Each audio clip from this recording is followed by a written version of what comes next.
nothing.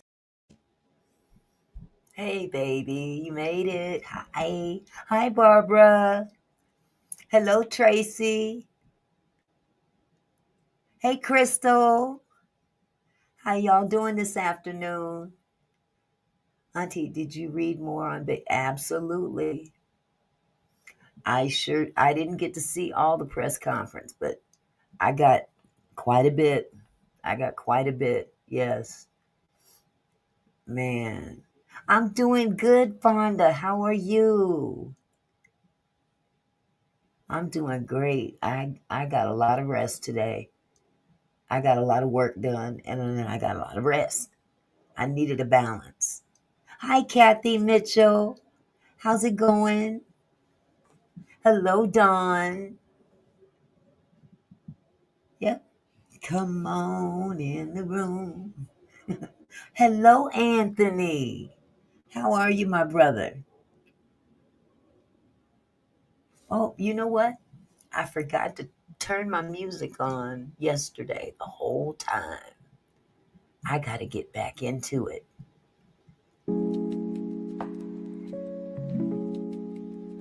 Turn it down just a little bit. I don't like to have to talk over it. I know that's right. You outside today, Anthony? Yes, Fonda, definitely relax. Hi, Nadine. How's it going?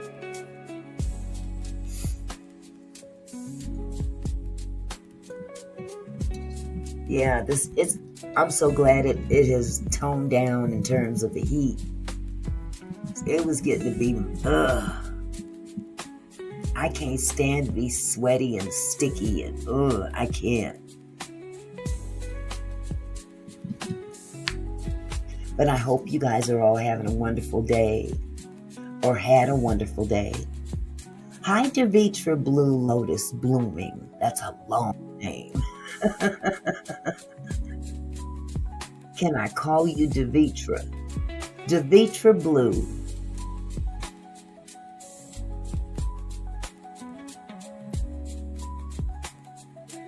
Yes, welcome in, welcome in, welcome in. That's a beautiful name, though. Devitra Blue.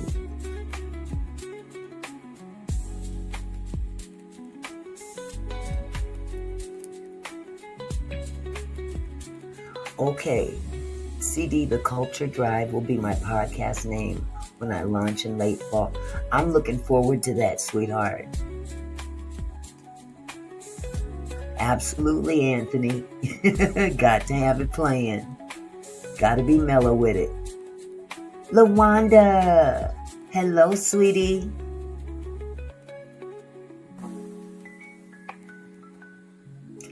I'm glad you mentioned Mother Jones. I thought about Mother Jones earlier today.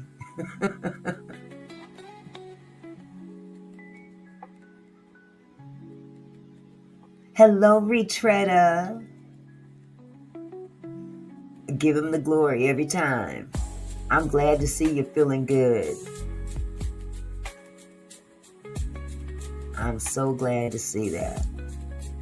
And Love Jones in the house.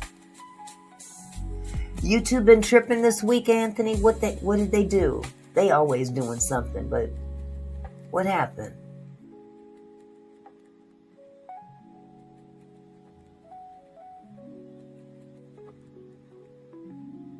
It's always something.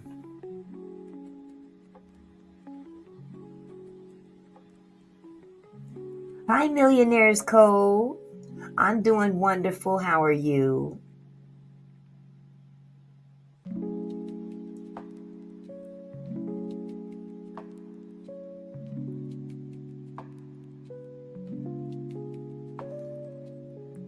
Why is it still hot in here? It's not hot, but I'm starting to feel that muggy. I'm just going to leave it be. I'll be all right.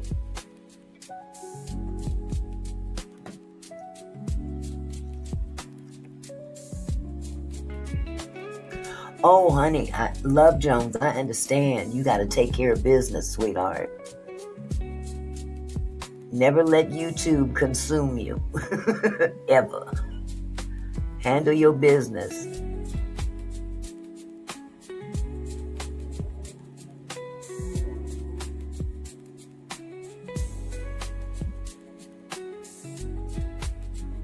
Oh, good to see everybody. They had notification fixed bugs in system, live uploading, etc. Yeah, their notifications have been tripping for a while. I still don't think that they're working completely correct. Because people set their notifications on, never happens. Okay, me too, Barbara. That's the only conclusion I can come up with. And they are no joke.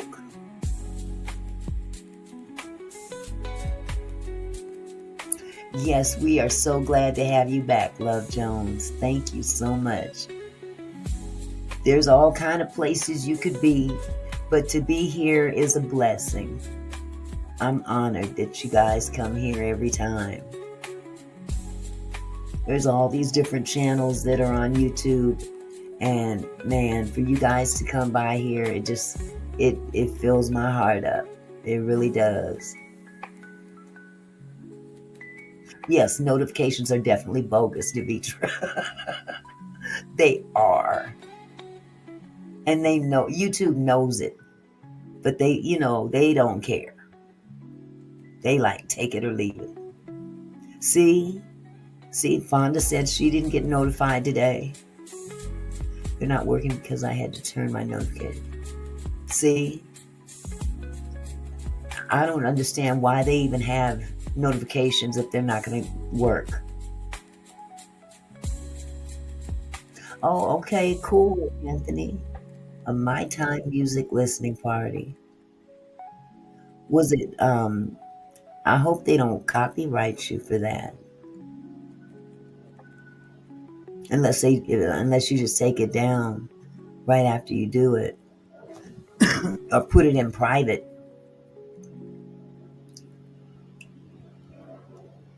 Oh, thank you, Retreada. Thank you so much. I try, but sometimes I can fall off the edge.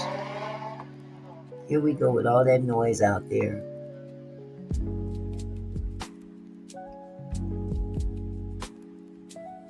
Oh, your music. Oh, that's right, Anthony. I forgot your music. Yeah, we're going to have to talk about that on the back end. Oh, bless your heart, Barbara. Thank you. Barbara got it programmed in right here. I try to be on time, but sometimes I'm so busy trying to type stuff in and get it all set up.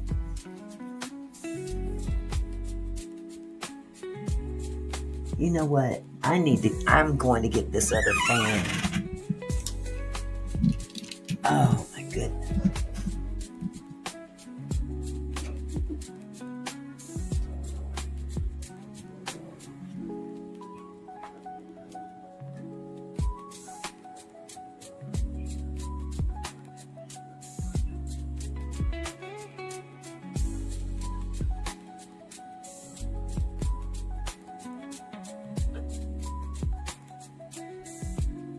Yahoo!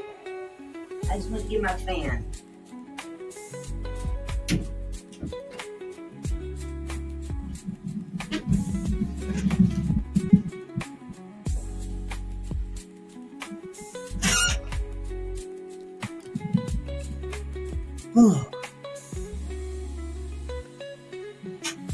Yeah, put it in the live rotation, Anthony.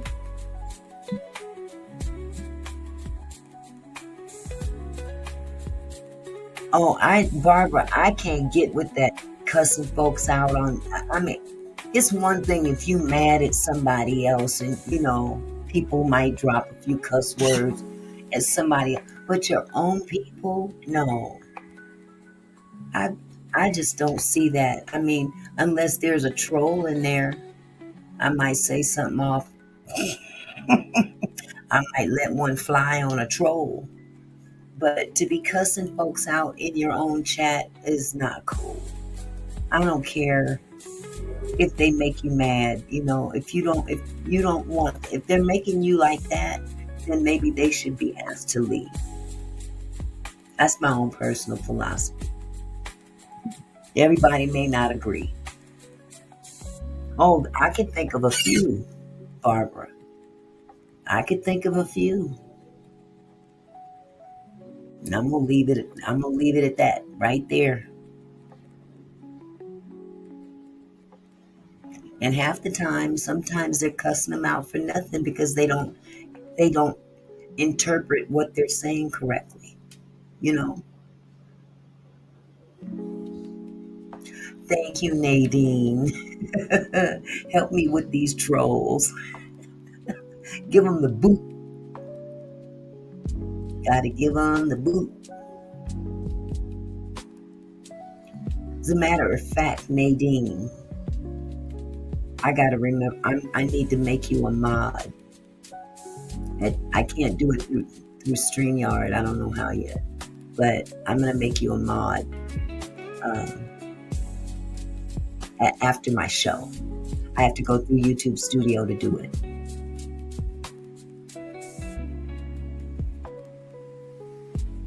Oh, bless your heart, Dawn. Thank you.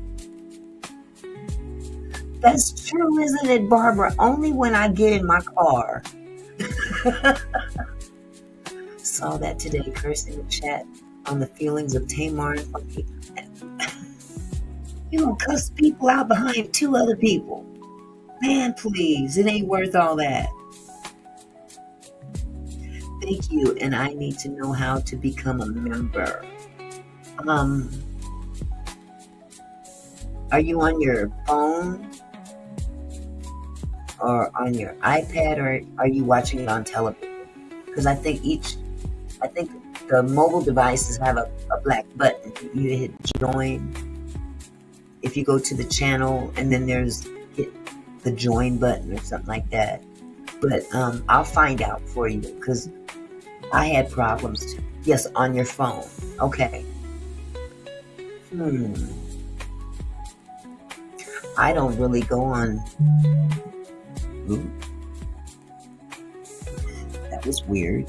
I never really go on my phone, but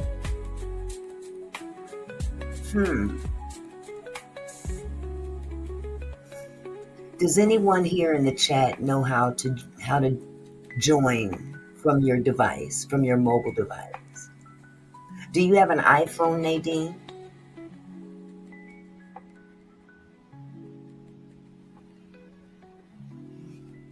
Oh, and speaking of members, remember I told you guys yesterday I was trying to figure out how to do something for my members, and I decided to make my book available to members only. I figured it out. Okay, Nadine. Thank you. Hi, Faith.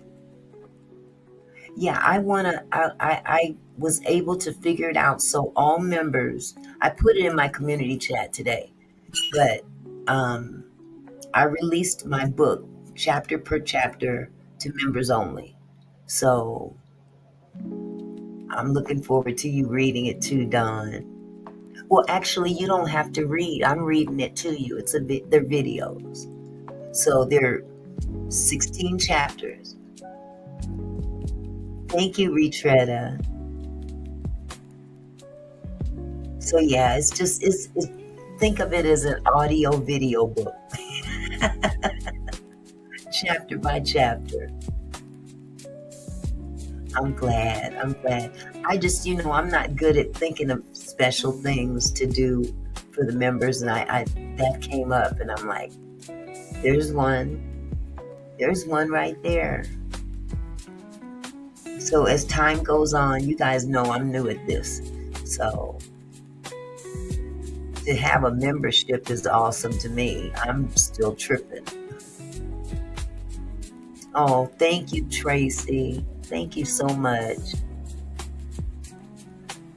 So yeah, I'm looking forward to doing more innovative things, if that makes any difference. Just something different for the membership and for everybody, to be honest.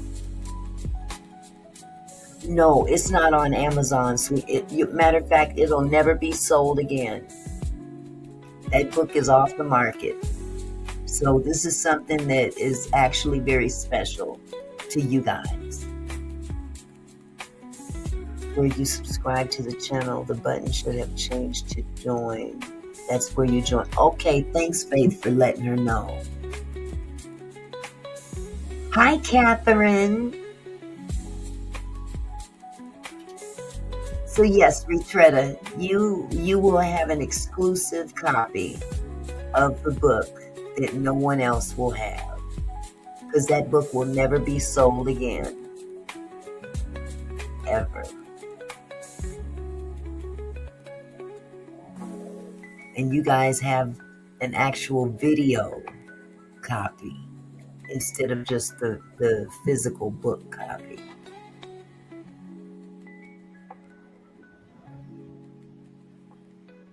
I hope this fan isn't too loud on you, but it feels good on my head.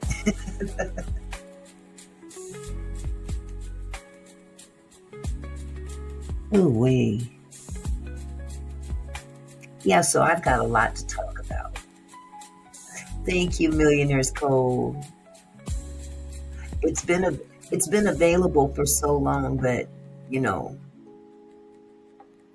people wasn't really paying attention.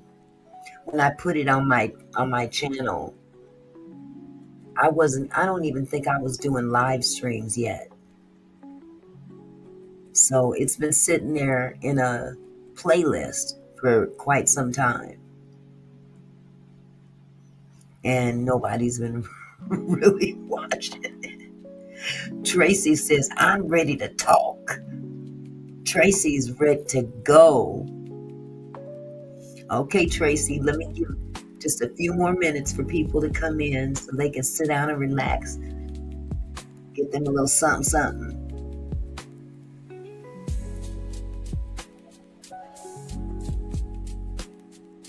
Sit back and enjoy the music. Tracy is no joke. She is not playing. I am ready to talk now.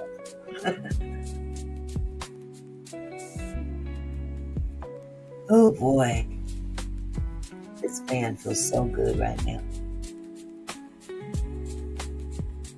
So yeah, today we're gonna pick up where we left off when we were talking about the baby Emanuelle, Haro, Haro.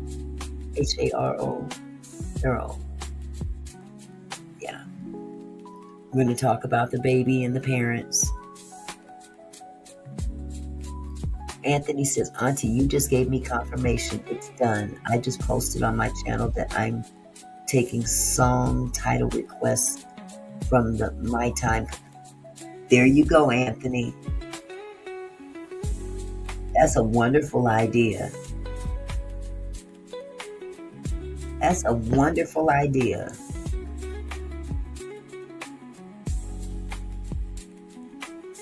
Oh, Barbara, mine do that too.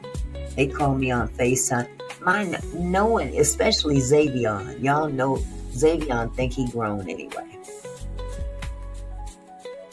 It is crazy, Tracy. Some of the things I just don't understand about our judicial system. I'll get into it. But my God. That baby should never have had to be subjected to that man as his father. I fought that judge, that first judge. But we'll get into it. But yeah, little Xavion boy, he think he grown. He be FaceTiming me right in the middle of my live streams. Little boy, you know I'm live right now. And when you call, you disrupt my stream. Don't call me. Oh, he was acting up yesterday. Then there's some pretty grandbabies, Barbara. Oh my God. Then there's some pretty babies. He's 21. Yes, he thinks he's 21, maybe. First he said he was 20. He ain't even seen a birthday yet, and he done jumped up to 21. He'll be 12 next month. Yes, Tracy, I agree. Our system really failed him and many others. Many, many, many others. Thank you, Faith, for joining as a new member. Welcome, my love.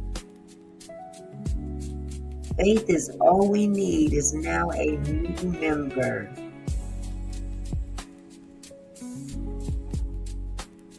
The both come from really messed up families, Jake and Rebecca. You talking about the parents, Barbara.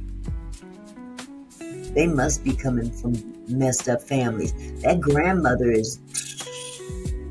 I ain't gonna say nothing about that woman. Well, welcome to the membership, Faith. I appreciate you, my love.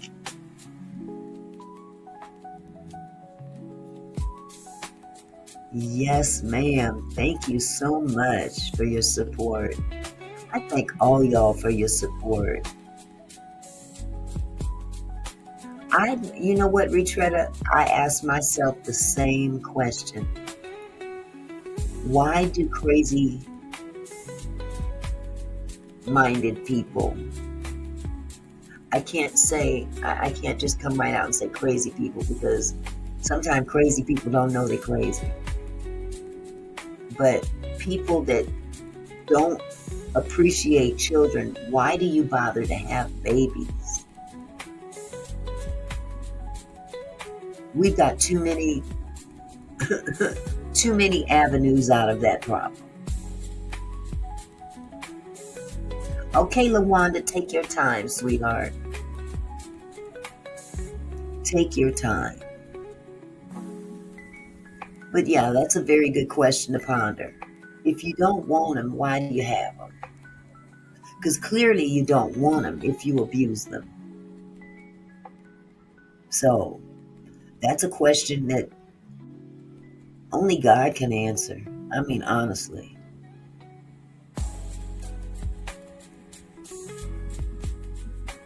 Unreal.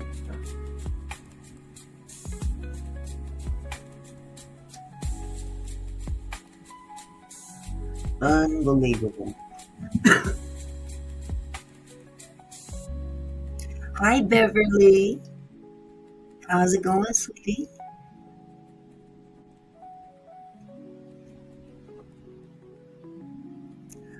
You know what? They still haven't found that baby, LaWanda. They still haven't found that baby. But they know for sure that that baby's gone.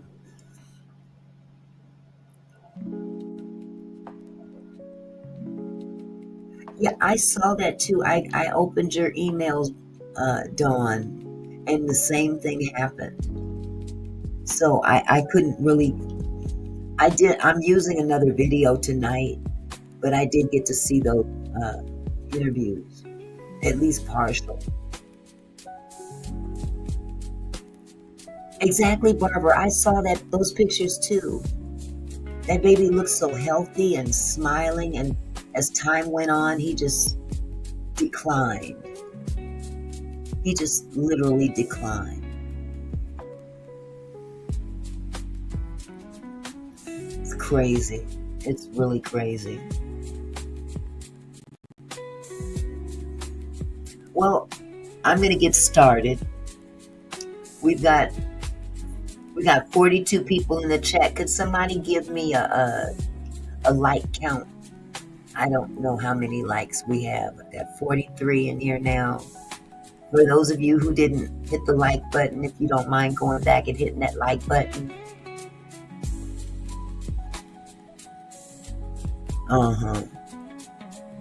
Auntie, I can say it crazy. Women, a lot of them need their brains examined. I have a feeling that baby was destroyed by some unknown form of some kind. Looking in his eyes was fear. Okay, 27 likes. Wonderful. Well, if we can get them up a little bit more, y'all. Even you people in the bushes. I know there's some people up there in them bushes somewhere. If you're sitting in the bushes, can you please hit my like button? I'd appreciate it. I would be ever so grateful.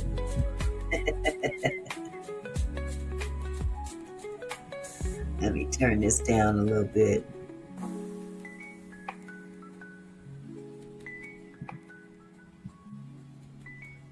All right. Yes, he was terrified. He was terrified and confused. And they did some significant brain damage to that child. Because he didn't look like that in the beginning. Usually when they turn out to start looking like that, they look like that from the giddy up. They don't evolve into that. They did that child some real damage.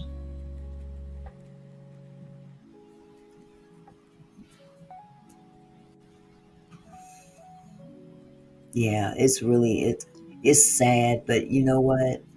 That baby ain't gonna suffer no more, that's for sure.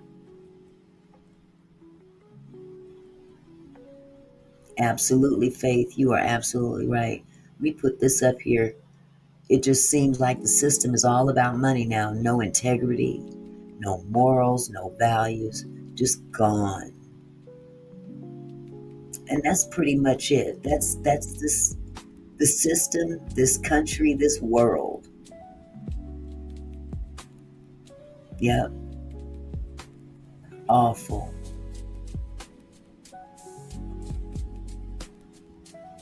It's awful. But God's got him now. Don said he is in God's arms now. Absolutely. And you know, isn't it, am I the only one who ever asked God, why do you send them here only to take them back? But I know that there's a reason for that. Somebody's got to get something out of this spiritually, not monetarily. This is not about money. This ain't about flesh. Spiritually, something has got to be, something has got to be taken in by somebody because of this situation. This has got to benefit somebody spiritually. Wow.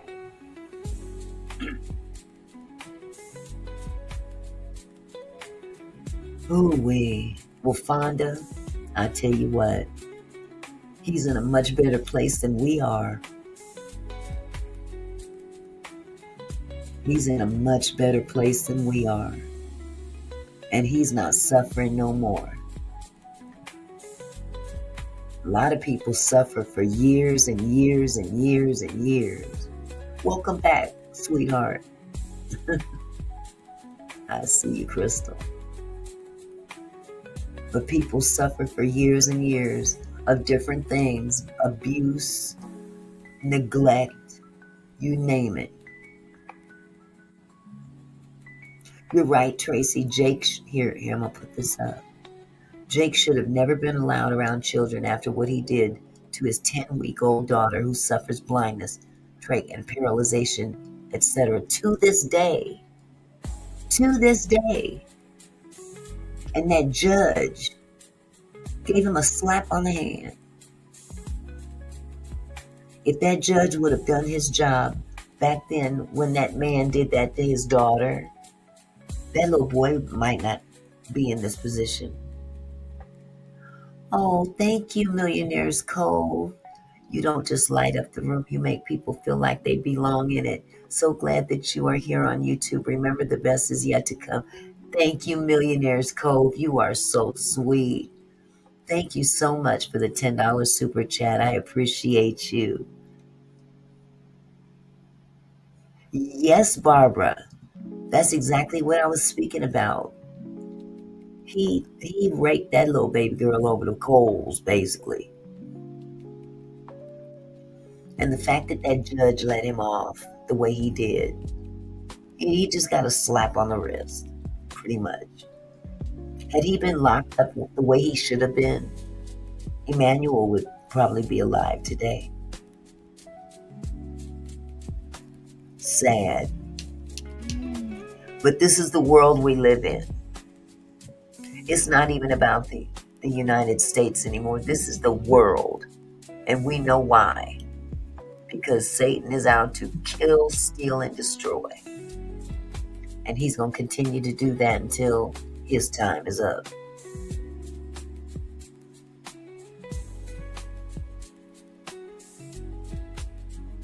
Yep. She'll never be right, Barbara.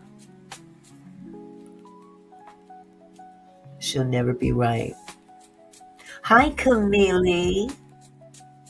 How are you, sweetheart? That man might get unalive in prison.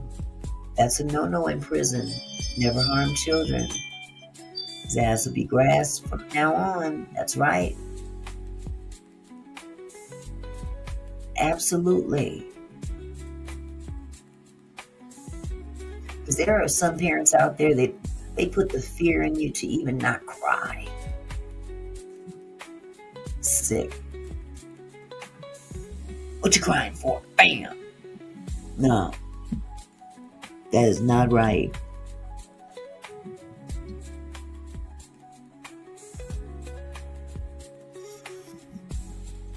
So, yeah, I did go over this case further until I fell asleep.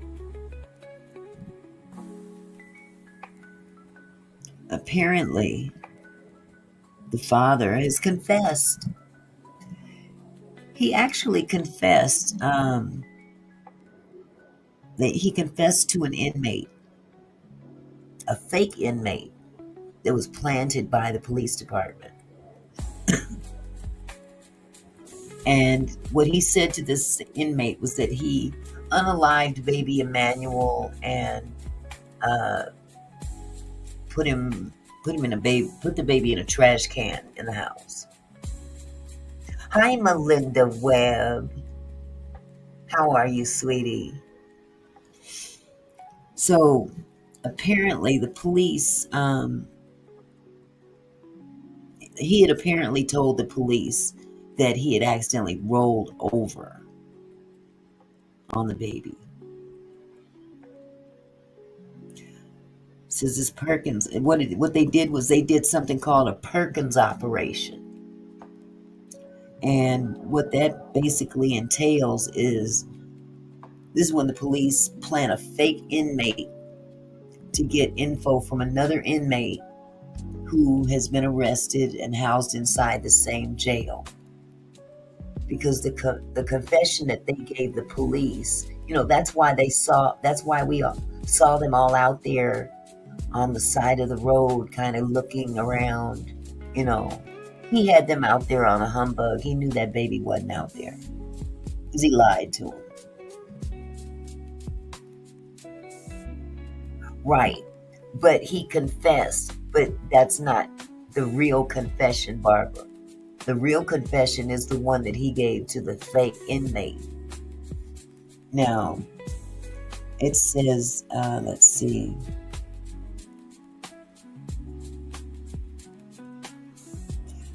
J. Carroll confessed to a fake inmate that he unalived baby Emanuelle and put the baby in a trash can in his house. Hi, Leanne. How are you, sweetie? So this Perkins operation happened after the father confessed to the police that he accidentally rolled over onto the baby in the bed. And at that time, he told the police he buried the baby. And this is why we saw that footage of him in those orange jail clothes out there on the side of the freeway, searching for the baby. So, what turned out to be what they felt was the truth is what he told the inmate, the fake inmate. Okay, what I'm going to do, Barbara, is I'm going to play some video for you explaining all this to you, because at first I wasn't quite sure. Well, okay, which was the truth and which wasn't.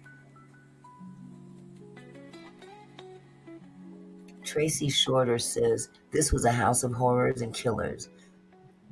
Jake's brother died in that house, and Rebecca's brother in prison for killing his girlfriend. Just a bunch of them, huh?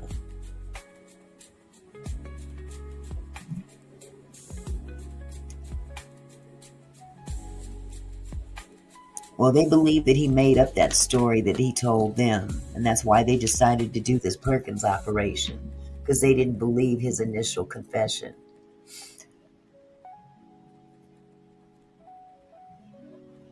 They also believe that this baby was killed as far back as August 4th.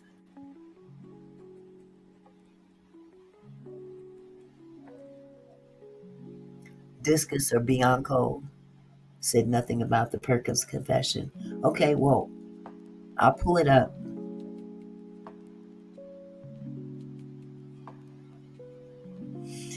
The mom is also sticking, the mom is also sticking to the same story that she's been sticking to, saying that the baby was kidnapped. And so they also did a Perkins on her as well. But she's still sticking to that same story. She's still claiming he was kidnapped. So the bottom line is we may never see this baby ever again. We may never physically see this baby. But I'm gonna pull up this video. The DA, incidentally, said that the judge, that the DA says the father should have been in prison from the previous abuse case, and maybe Emanuelle would have been alive today. And they're expected to be arraigned next week on charges September 4th. Okay. But I saw a video today. It's from another YouTube channel called Brian Enton Investigates. And I'm going to pull that up.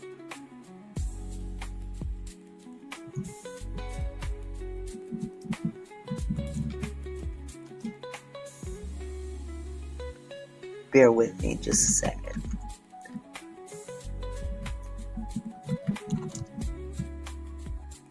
Okay.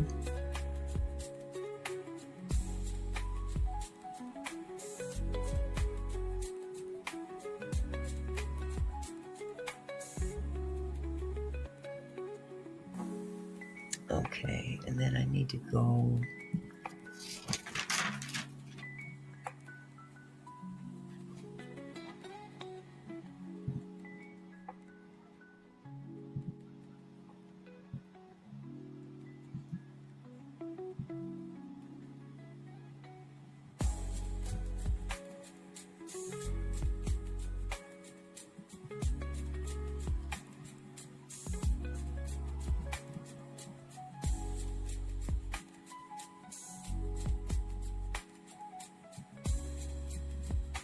Okay, I'm going to turn down this music so you guys can hear very good. Hear a lot better. All right. Let me share my screen with you.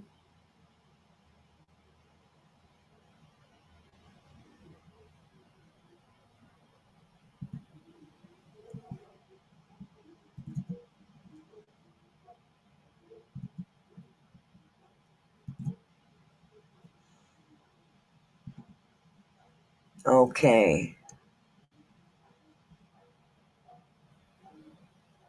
I'm just going to play it in further in. And he buried the body because he wanted to have the opportunity to go back and mourn his son's death and visit him. That was his story. That's why he was out there in his chains and his shackles, allegedly trying to lead the police to the body that was never there. Okay. It was just part of the story. The reason that we know that this is allegedly made up is because of this reporting that we have that he spoke to someone who he thought was an inmate in the jail, but it was actually what is known as, is it a Perkins operation? So it's actually a police officer who he admitted to actually killing the baby. First of all, can you explain what a Perkins operation is?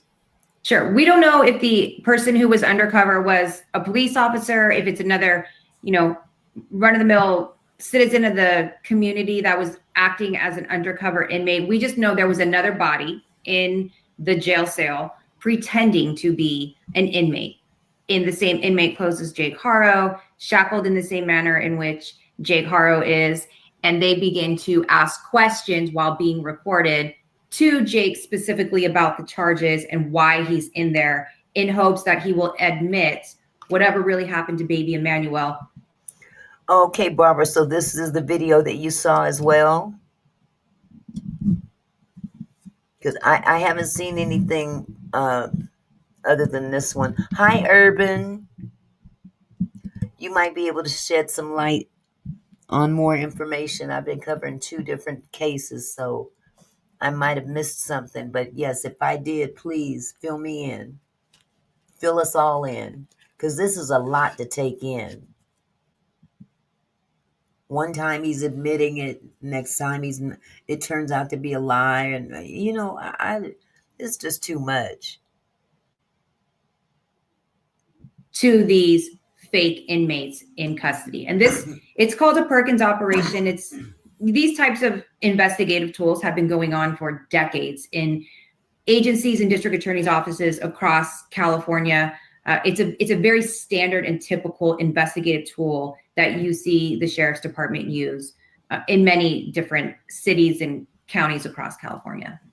Is it controversial at all doing that? Yeah, it's been very controversial. I think Orange County District Attorney's Office was at the center of a lot of the controversy a few years ago. From that came a much tighter rein on how these are conducted. The Riverside District Attorney's Office, from my understanding and my experience, has gone to great lengths along with the sheriff's department to make sure that they are following and articulating the legal analysis and following the law as they conduct these operations. It's very specific, and in my experience, they follow the law in using this tool as an investigative means to get a confession out of many defendants over the years. So this was a fake inmate who he told reportedly that he killed baby Emanuelle and then put baby Emanuelle into a trash can. I'm just thinking about waste management and all the trash cans and the landfill. I mean, it sounds like this could be very difficult in terms of finding his remains. We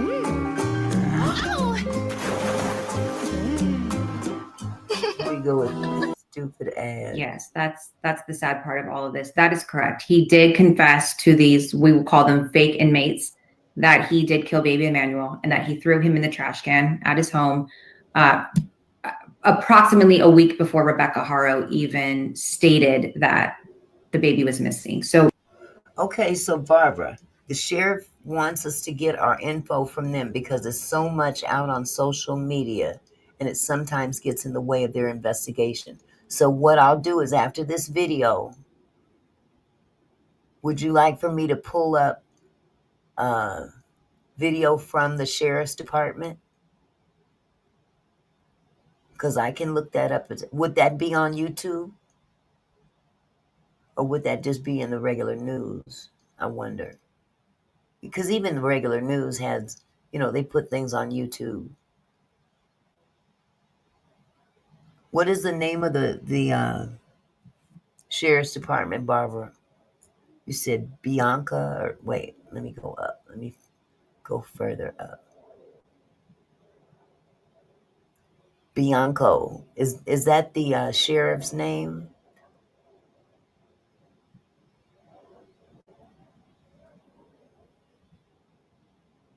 Because that would be most helpful. Maybe we can go directly to the source. In the meantime, I'm going to go ahead and play this just so you guys can at least get an idea of what this Perkins thing is.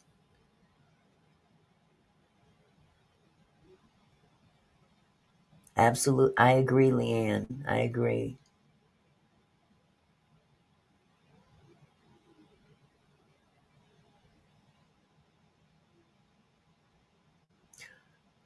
This story's been going on for several days, Crystal, but they think that this baby was unalived somewhere around August 4th.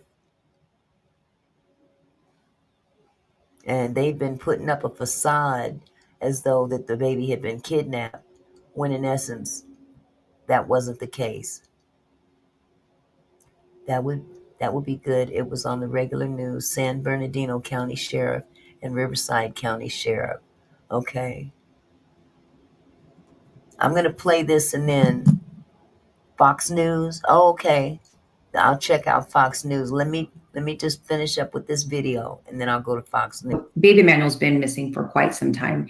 And as a result, Waste Management, from my understanding, has told the sheriff's department it would be nearly impossible to determine which Waste Management truck took the trash, which bin it was in, and which landfill this particular trash can would have gone to, making it almost impossible that we will ever find Baby Emanuelle's body.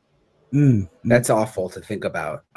It really is. Terrible. It really is. So this Perkins operation with the fake inmate happened. Did that happen after? I'm assuming the after he lied to lied and said that he buried the body. Yes. Okay, so that was really just a wild goose chase out there.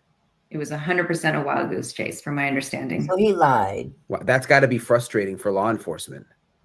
Oh, for sure. And it goes to show you Jake Harrow's mental status, right? The level that he will go to not only kill an infant, but the great lengths he will go to cover it up and create this fabricated lie. Such a fabricated lie that he allowed investigators to participate in something that's not ordinarily done, which is basically taking a field trip out to a fake crime scene. I mean, he created all of that in his mind, knowing it was a lie, knowing it was fake, and lived out the entire lie for the next 24 hours with law enforcement. That's pretty intense. It just shows the level that you're dealing with. I'm thinking back to his story. He said that he was mourning his son, so he buried him.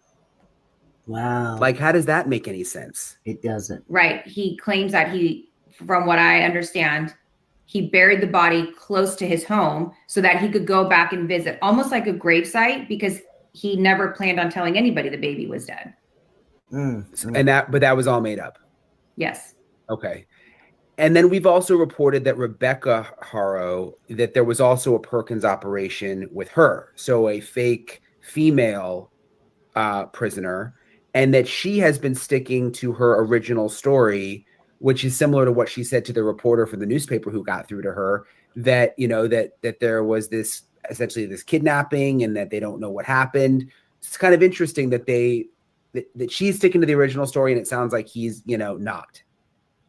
Right. That's my understanding. She is sticking to this story that somebody stole her baby and she wants him to be brought home. What do you make of that she's still sticking to the story? Do not buy this pressurized handheld steamer, because you will see just how clean you can get your... I don't know. I was not there to watch the Perkins operation or to watch any of her interviews, but my best guess would be there's probably something mentally off with Rebecca Harrow. I wouldn't be surprised if in the future months we see some type of mental health diversion paperwork being filed on her, domestic violence assertions that Jake inflicted upon her.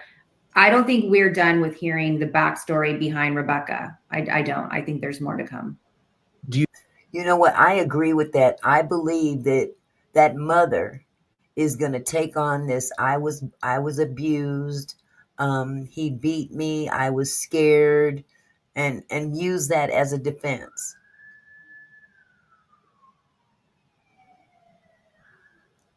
Okay, Barbara says, I'm just thinking if there was a Perkins sting, they would have mentioned it today because Riverside is known for fake inmates.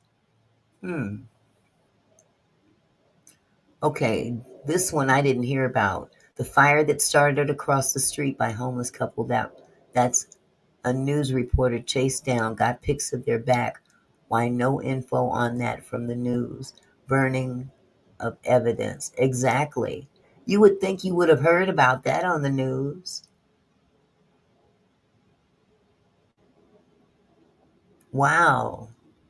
Now that part right there is real interesting. A fire? Something ain't right. Something is not right. Not You right think at she's all. trying to cover for him? I'm not sure at this point if it's trying to cover for him or if it's a cycle of abuse where she's afraid. I don't know if there's maybe some cognitive lower intelligence that she's, just repeating what she's been told. Yeah. But like I said, again, I don't think we're done hearing the backstory to Rebecca. I think there's more there. With these Perkins operations, since you have been a part of many before in your past, do they record them or how do they work? Like, how do they go down? How do they? See, this is the problem. All these different stories, just like Barbara says, they said they didn't know about the fire in the press conference.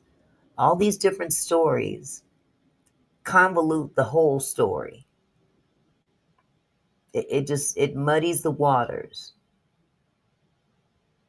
So it's hard to say what happened, what didn't happen.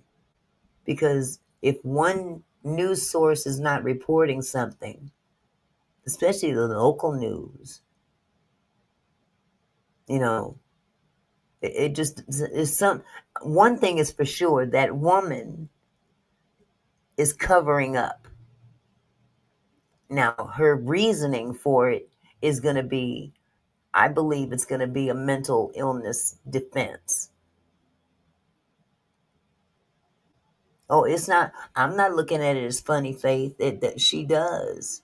She looks like she's going through some mental things.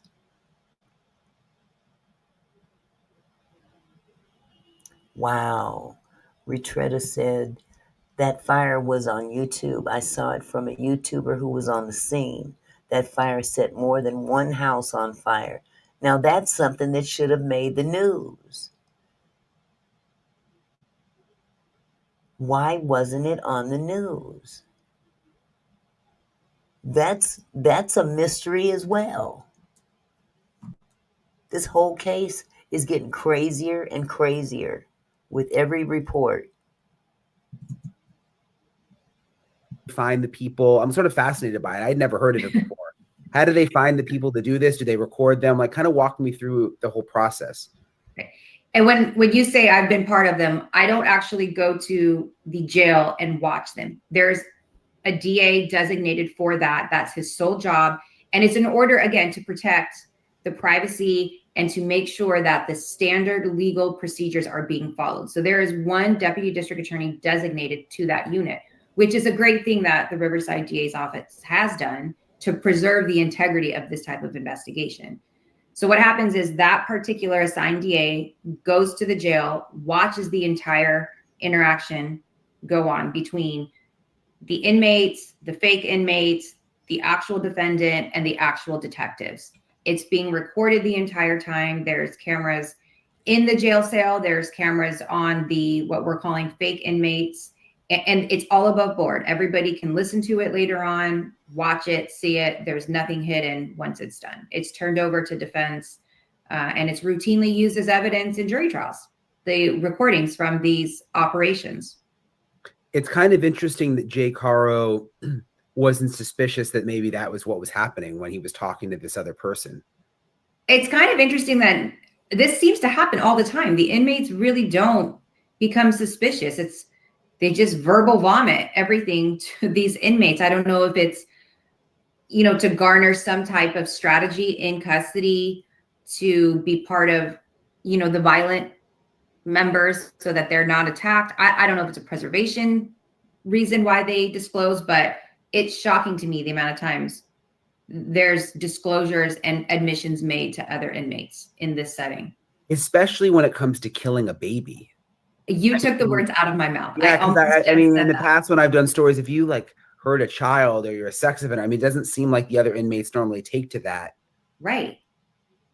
It's shocking he would admit that because you would think that would not bode well for him in custody at all. So let's talk about these charges that we now know about: murder, domestic violence, and making serious false complaints. Is that what you expected? This credit trick was banned from the American public for decades. Now, a hidden consumer law in 2000. It is. I'm a little bit shocked they didn't file a special circumstance on this case. You know, there's a litany of different ones they could have. But again, they're in the beginning stages of investigating the case. I think this isn't the final complaint that will be filed against Jake Haro. I think at some point there probably will be an amended complaint with certainly a special circumstance added to it. What we know based on the complaint that was filed, it looks like first-degree murder was charged with Jake Haro. That 1109 that they're putting everybody on notice about, it reads like domestic violence, but what that really is putting everybody on notice about his prior child abuse that he did with Jane Doe, the 10-week-old baby, that they intend on using that information in future litigation, in preliminary hearings, in jury trials, that information the district attorney's office is seeking to admit along with the evidence of baby Emanuelle. Yeah, and I'm going to get back to the 1109 in a second because that part stood out to me. But when you say you're surprised they didn't file, I think you said special circumstance. What does that mean? So there's certain code sections in the penal code that after you file a murder, you can also file what's called a special circumstance. A special circumstance elevates the sentencing scheme from 25 years to life on a first-degree murder, and then it takes you in the range of either life without the possibility of parole or you're eligible for the death penalty. And we saw, Riverside County, even though there's a moratorium in California, Mike Hestron has been very clear that if the facts warrant and it's so heinous, he still files the death penalty in a lot of these cases. So in order to get to that type of charge, you would have to have a special circumstance attached to the murder charge, which is not in this case. And back to the 1109, you talk about section 1109, and this was in the charging documents. It says, pursuant to section 1109 of the evidence code, evidence of the defendant's commission of other acts of domestic violence may be admissible at a trial in a criminal action in which the defendants are accused of an offense involving domestic violence. The people hereby give notice of the people's intent to admit evidence of prior acts of domestic violence pursuant to evidence code 1109. So you said it, but I just want to make sure I understand. So basically, are they saying we plan to bring in these other cases, like the case we've talked about of the other child who was badly hurt? It sure seems that way. 1109, if you go on and read it further under section 3, it talks about prior abuse on dependent children. And so my guess is that's exactly what they're alluding to in this complaint. So back to Jake Haro and his different stories that he has allegedly told. And then you've got Rebecca still standing by the fact that she says there was this kidnapping. Is it possible that he killed baby Emanuelle and she doesn't know? Is it possible? I guess, but is it reasonable and likely? I don't think so. They were living together in the same home. She presumably lived in the same house where she sees the photographs being taken down of baby Emanuelle, all the clothing being gone. The baby's not there. I mean, it begs the question, why didn't you call sooner? If you weren't part of the cover-up, if you weren't part of the murder, if you weren't part of aiding and abetting, why in the world as a mother did you not call the very first day Emanuelle was no longer in your home? It just doesn't make sense. So no, I think that she had to have known something nefarious went down. Yeah, that would make sense. She knew something. Ain't nobody stupid. But she's going to flip on him. Mark my words. He put me up to lying. You still guilty, boo-boo. But she's going to say, oh yeah, he made me lie. You see this shiner under my eye? That's what he does to me if I don't do what he tells me to do. She gonna definitely roll over on him. Either way it goes, you still guilty. You knew that that baby was gone.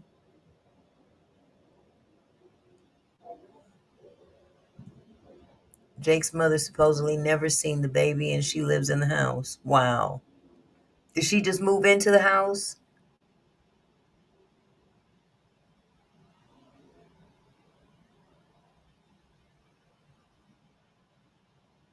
I'm starting to think that maybe Jake is protected because of his and Rebecca's alleged many complaints filed on workman's comps on different jobs, crooks, and killers. I don't know how that would make any impact on the death of the baby, though.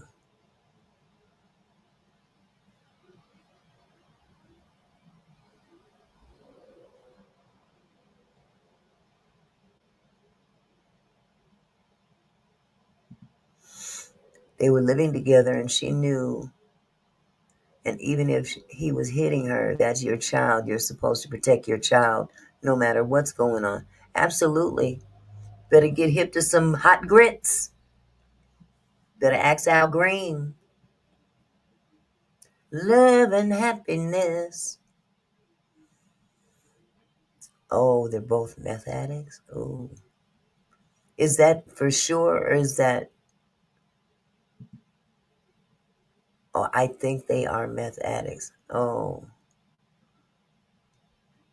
But the grandmother's been living there. Wow. And she's never seen the baby. No. Mm-mm. There was no birth certificate on Emanuelle or the other daughter. That is dead, maybe points to baby trafficking. Okay, that other baby's not dead, though, Tracy.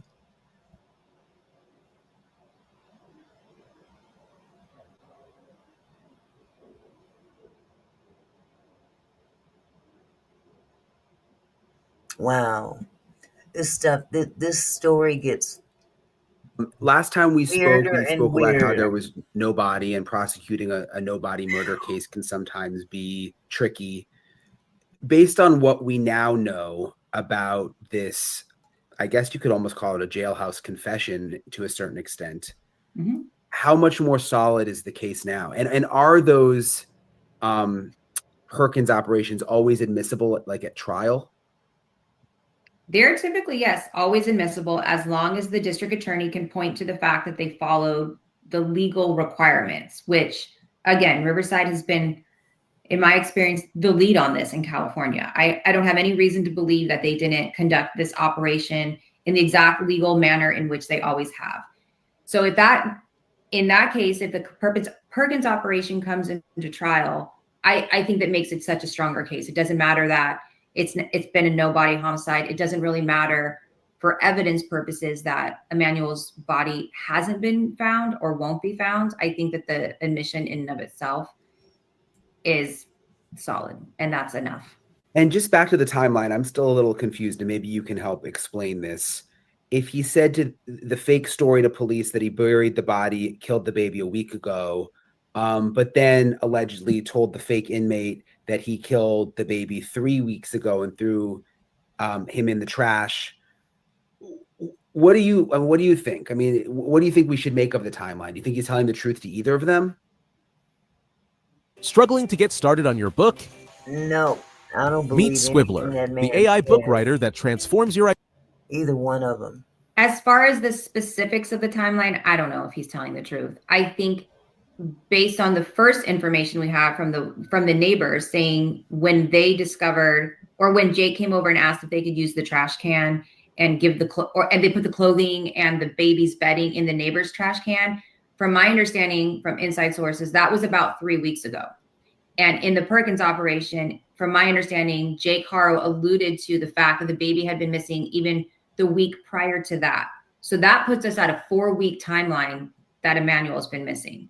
When's the last time somebody saw Emanuelle? I don't know. I haven't heard a witness come forward and say definitively the last time they saw Emanuelle. But it seems to me, based on piecing everything together, between the first story, the second story, and the neighbors that we're pushing maybe 4 weeks, 3 weeks at least, where he's been gone. That's crazy to think about. I mean, I know. it's a long time. Okay, so Tracy, you said not the 2-year-old they took from the house, but another daughter not known by police. Is this the one, the daughter that he abused 10 years ago, and now she's permanently disfigured, disabled? Is that the one you're referring to? Because he did this before, and all he got was a slap on the wrist. So there's another child.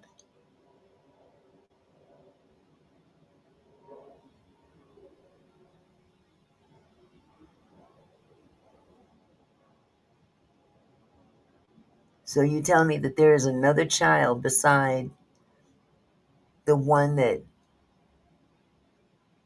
see, and then once again, that's another story I've never heard of. So how many children has he abused at this point? We've got Emanuelle that's missing. We've got this baby that 10 years ago, he got a slap on the wrist. Rebecca has a 16-year-old. They are probably talking to him. She's not trying to incriminate herself, mental or not. Maybe 3. I'm not sure of this third one, though. I haven't heard. Has anyone else heard about a third child that he's abused? I've heard about this daughter from I guess a previous wife.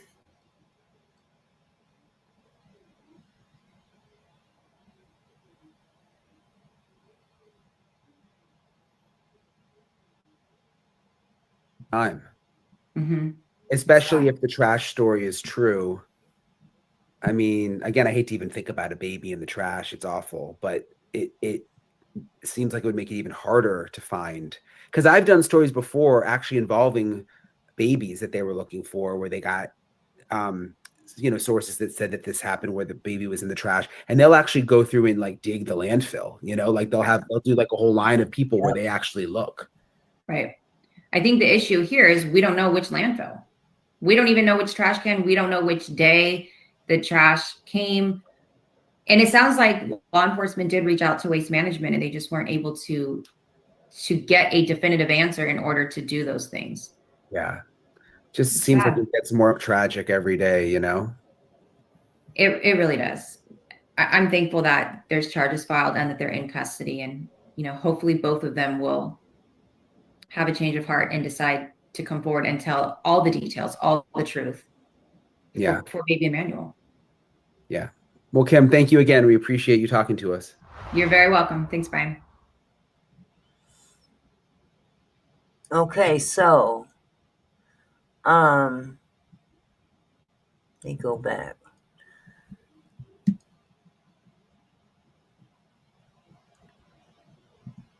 So here's the thing. This is where I'm confused, because now I'm hearing more than one story from the chat. I'm hearing that there was a 2-year-old that was taken from the home as well that didn't appear to be abused. Emanuelle's missing. That's 2 children. And then I'm told that there was a daughter from a previous wife that he abused 10 years ago. And that child is messed up. That's 3 kids. But now I'm hearing there's a 4th child. I'm not understanding. Are we getting getting that one from 10 years ago mixed up with another child? I agree, Fonda. I don't think they're ever going to find that baby. If that baby's been gone since August 4th, there's nothing left. Unless it was buried. Either way it goes, this is so effed up. It makes me sick. Now I'm gonna try to pull up CNN and see what I can come up with.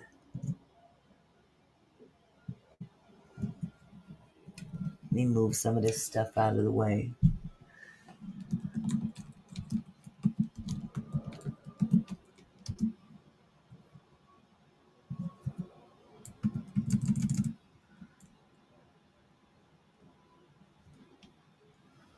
What is his last name again?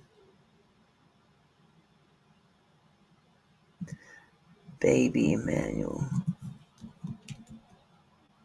Uh-oh. What the heck?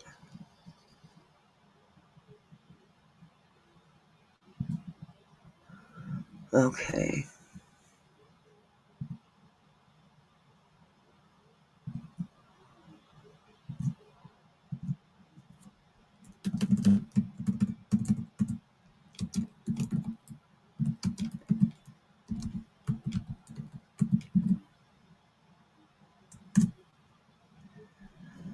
Okay. Nothing is coming up with CNN. Let me just pull up CNN first.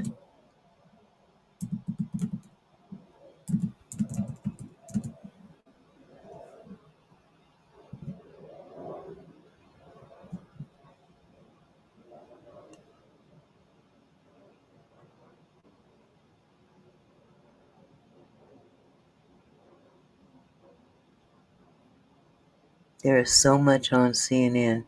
I can't find it on here. But, oh, God, this is awful.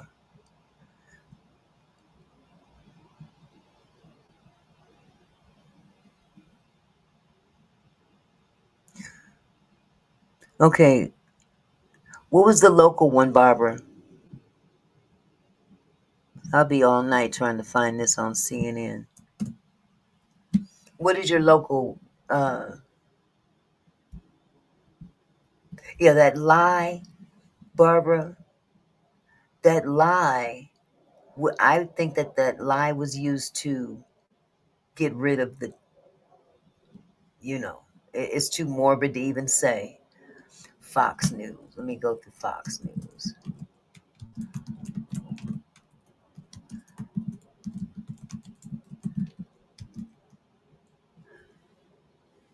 What is that baby's last name? I always get Haro. Haro.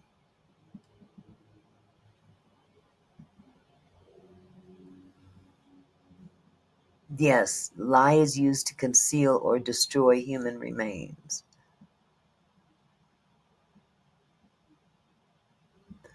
Okay. Yeah, but that's live. I don't get live on here. KCAL.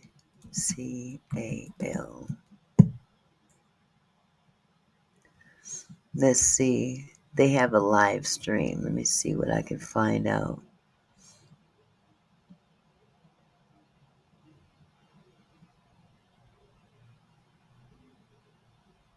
Okay, this is Law and Crime. This isn't. Oh, Jesus, this is stupid. Okay.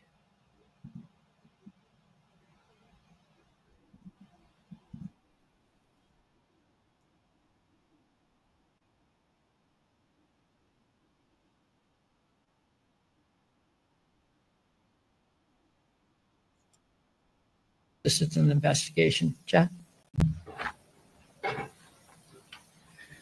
Thank you. Like Sheriff Dykes, I just want to thank all of you for, especially the normal mainstream media, for your attention to this and for your cooperation in this as we were assisting San Bernardino in this investigation, trying to originally find a missing baby, but then eventually quickly learning that that investigation was not something that it started as. Not so much for social media and keyboard warriors who, quite honestly, sometimes hamper and prevent us from a good investigation. I do want to expand a little bit about. our relationship with San Bernardino, a lot from the media, a lot of questions have been raised about jurisdiction. And what Sheriff Dicus and I routinely talk about to our own communities isn't really necessarily displayed in the media or said to the media, but neither one of us care about jurisdiction. Our belief is that the Inland Empire is better served when we are cooperating and working together. And in this investigation, this from is the very live. beginning, This is it was Cape obvious Town that News it could live. involve both counties. When something like that happens, particularly in this case, the original investigation. Kathy, this is also live. So which is better for y'all, KTLA or KCAL? Because either way, they're both live.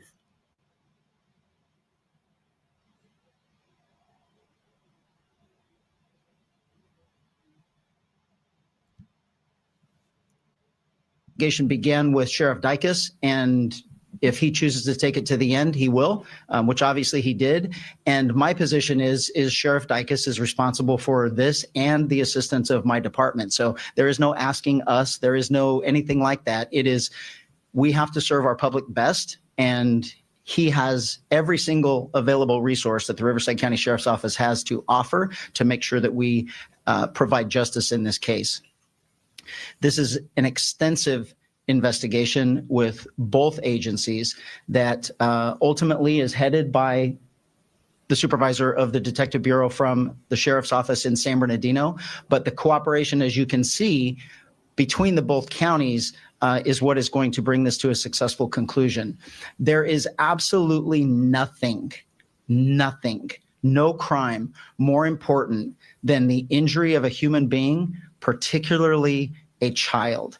And the amount of resources that were expended to find this baby and to ultimately bring the people to justice responsible for the loss of this baby, I can't even tell you the amount of resources that were expended in this. It is a massive investigation that will obviously be ongoing, and we appreciate your efforts. This involves a lot of things, though, from us, and hopefully there are more questions to be answered, but I'll end it by saying this before we get into more questions specifically about this case. This was preventable in numerous ways. The amount of response we have had from the public, the enormous anger that a child was not only originally thought to be kidnapped, but then presumably murdered, kind of warms my heart a little bit, that there is compassion still out there. There is care about other people. There is, people actually do care about other people. There is absolutely nothing worse than harming a baby. Broken bones, injuries, life-altering trauma. And had that case been successfully handled how it should have been, Emanuelle would still be with us today. That's right. So I thank you all for taking the time and the effort to make sure that the world sees this investigation, and we will successfully bring it to conclusion with the help of both DA's offices. Man, that judge that let him go the last time is going to pay dearly. Yes, it was the state didn't do their job. I'm so angry. Auntie ABC has something on it. I just pulled it up. Okay, I've already pulled this up. I can't jump around. So, I mean, they're all basically telling the same thing. So they're all live. Thank you, Sheriff. I neglected to mention that You haven't listened, you Here we type go it with in, and then you go digging. Sergeant Nicholas Clark is the lead investigator on this case. So even though he's San Bernardino County, he will be functioning as the lead investigator on this case, which is ongoing. The investigation is ongoing, even though we have filed charges. And then Brandon Smith is going to be the lead prosecutor on the case, obviously Riverside County prosecutor. And with that, obviously, you all know, yesterday in court, we filed murder charges on both Jake and Rebecca Haro. We also filed filing of a false police report. And with that, I will take questions. I know you're going to have a lot of questions. I do want to lay some ground rules.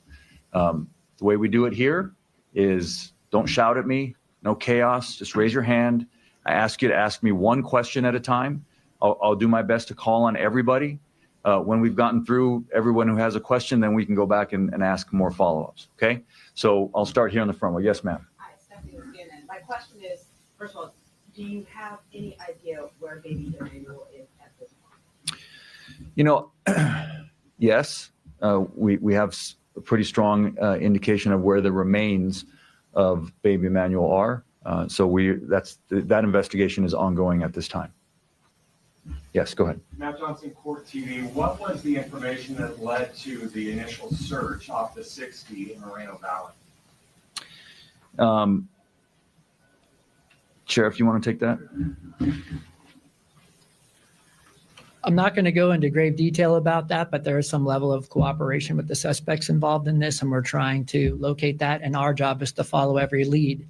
But for the rest of the room here, we have to understand what you're dealing with is an experienced child abuser that is aware of a previous case, that is aware of evidentiary things that we are certainly concerned with. So we're going to take every step to not only work with any suspect or witness involved in this, because at the end of the day, we have to bring a case to Mike and they have to charge it. And we have to make sure that every single thing, no matter what is told to us or what we discover in terms of evidence, is the right thing and that we followed up extensively. Who's next? Inexperienced I'll go to you first and then to you. Go ahead. DG Garcia with Fox 11 News. Do you believe you know how baby Emanuelle died or was killed? And is there anything you can share? The filing in this case reflects our belief that baby Emanuelle was abused, victim of child abuse over time, and that eventually, because of that abuse, he succumbed to those injuries. Jesus. That's what we believe. Yes, sir. Eddie with Action Eye News. I noticed on the arrest records and booking records that they do have Jake Harrell as murder with malice and also another murder charge as well. Is there a second murder, or can you explain why there's two? We charged both Jake and Rebecca with murder. Who's next? Yeah, go ahead, Rob. This is in reference to what Chad was talking about, but can you go into some detail about that case in 2023 and what happened there? Sure. And from my understanding, it was a suspended sentence. Yes, I will. So in 2018, Jake Harrow with his ex-wife, there's another child who they were prosecuted for child abuse as well, child neglect, cruelty. That child was also an infant, and that came to the courts, arrested in 2018. It came in to the courts in 2023. We had charged various felony crimes, child abuse, child cruelty. And our indication or what we wanted out of the case was prison. We believed it was a prison case and that Jake Harrow should have gone to prison. Jake Harrow pled straight up to the court, which sometimes reporters get this wrong and you call it a plea bargain. Judges are not allowed to plea bargain. Defendants can plea bargain with the prosecutor, but when a defendant pleads up to the court, they plead to everything that they've been charged with, and they're essentially throwing themselves on the mercy of the court.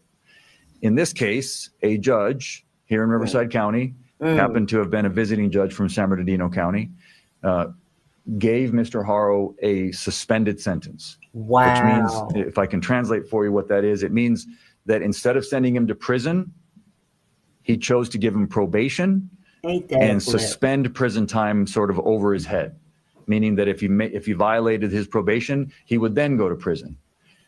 My prosecutor in the courtroom objected to that and said on the record, we object. We think it's a prison case. You should send him to prison. Absolutely. And the judge decided, as is the judge's right to do in that case, he decided that Mr. Harrow deserved an extra break and gave him probation.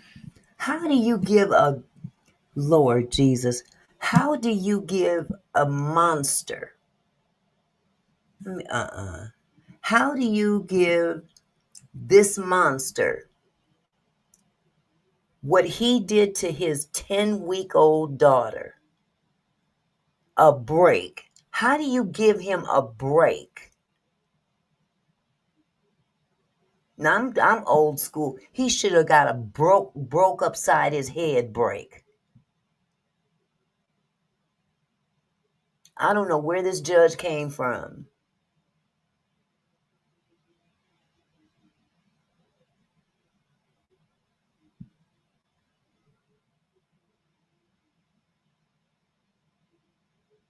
They better put him in that. Look, wherever he go, he gonna have to look over his shoulder one way or another, wherever he go. But how dare this first judge give him a break? Exactly, Kathy. Emanuelle's death is on this judge's hands. He should have never been set free. And once again, they don't treat none of us like that. We don't get them kind of breaks, do we? Oh, you stole a Snicker bar, 5 years. This man almost kills a child, the first one. Disfigures this child.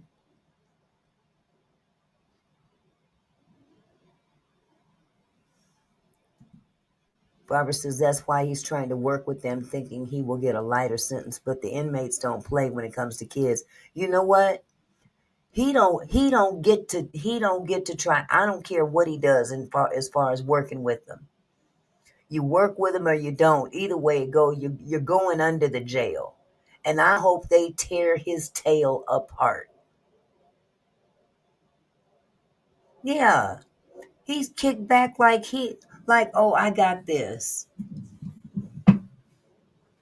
Yeah, I got this.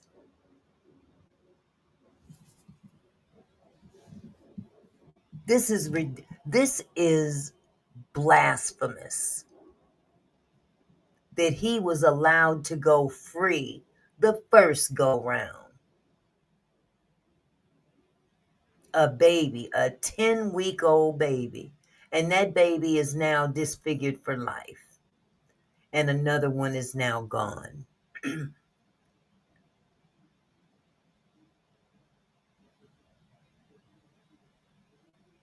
He's kicking back like oh, I got this.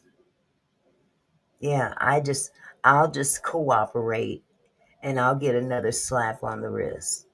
Yeah, maybe I'll do some time, but they'll put me in solitary confinement.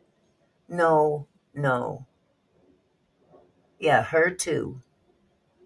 But him in particular, he got off scot-free pretty much. In a case such as child abuse of that nature, child abuse in the nature in which he inflicted on his 10-week-old daughter, and that baby is messed up from now on.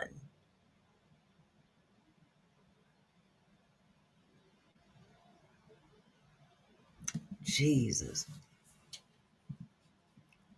They're going to get him for the 10-week-old as well. They put a clause in the charges that pertains to the 20-week-old and Emanuelle. Sick. The 10-week-old and Emanuelle. Sick. So because he messed up on his first, he didn't go according to what his probation facilitated for him. Now he's broken that, so now he's going to suffer the repercussions of the 10-week-old daughter and the baby.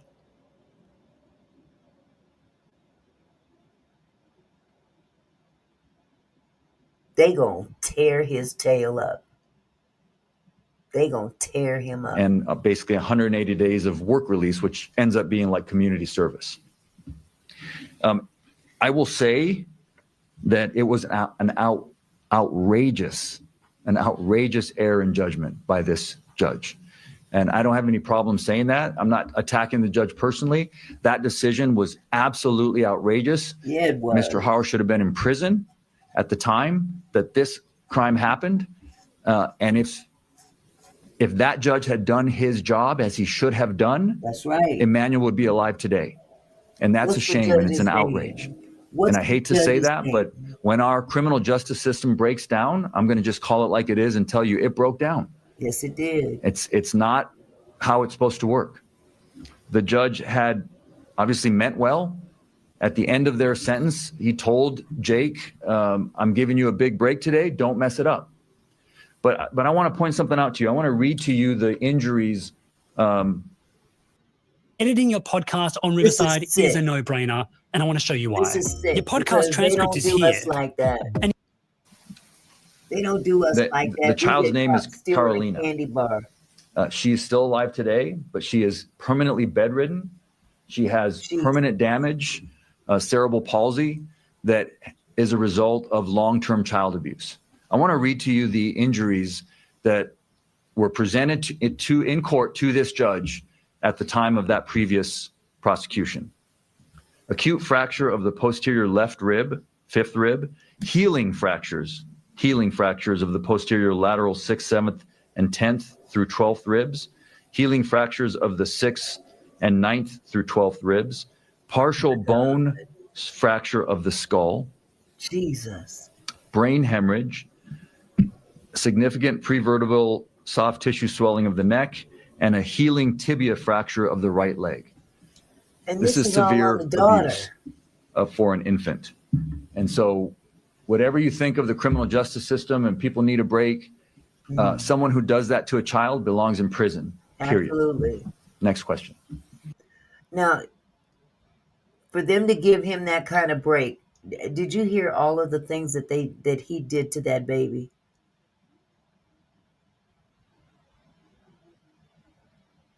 Faith, nothing this bad happened to him as a child because he caused such damage to that infant that infant is bedridden. He walking around hunky-dory.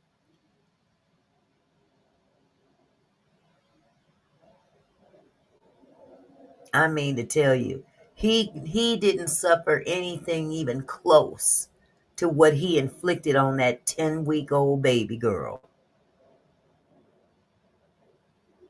And that judge let him walk with probation. That judge is just as much as a monster as he is, as far as I'm concerned. What is wrong with you?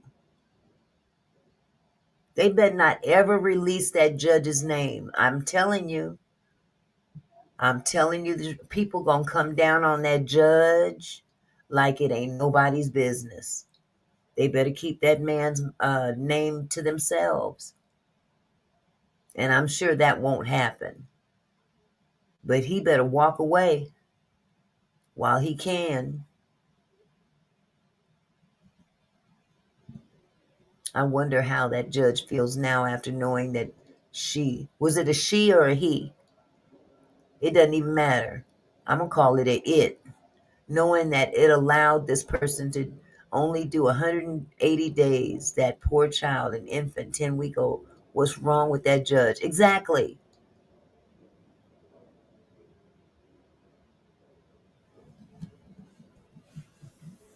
Not just let Emanuelle down, but let that little girl down even more so. She's going to suffer for the rest of his life.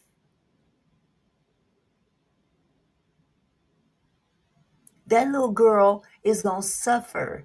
She's bedridden. She doesn't even have a quality of life to speak of.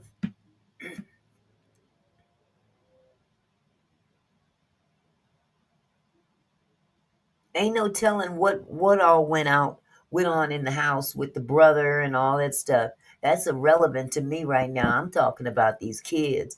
That joker right there, that father, that so-called father,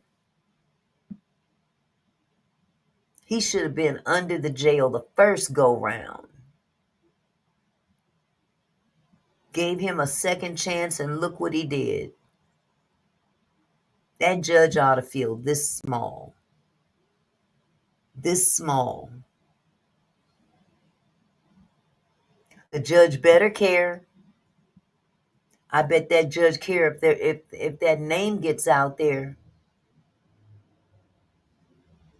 He better care. Sorry, sack of shit. Excuse my French. This pisses me off. Because we can't get away with stuff like this. We wouldn't even think to do that. But for what we go to jail for, we go to jail for dumb stuff compared to this.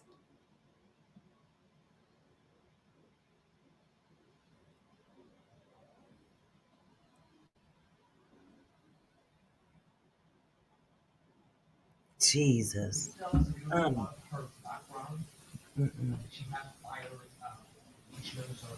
I can't even watch this no more. Not to my knowledge, no. Yes. For some experts that look at how Emanuelle eyes are and said that is one of the signs of shaky baby syndrome, do you believe that he has been responding the way he's in videos and does have the eye, I guess it is the eye for lack of a better word, do you believe that he was shaken before enough? You know, I'm not going to, I can't speculate. What I'll say, I'll repeat what I already said. We believe that Emanuelle was severely abused over a period of time, and that that's the reason for the filing, the way it was, is that he was abused over a period of time. Both parents would have been aware of that abuse.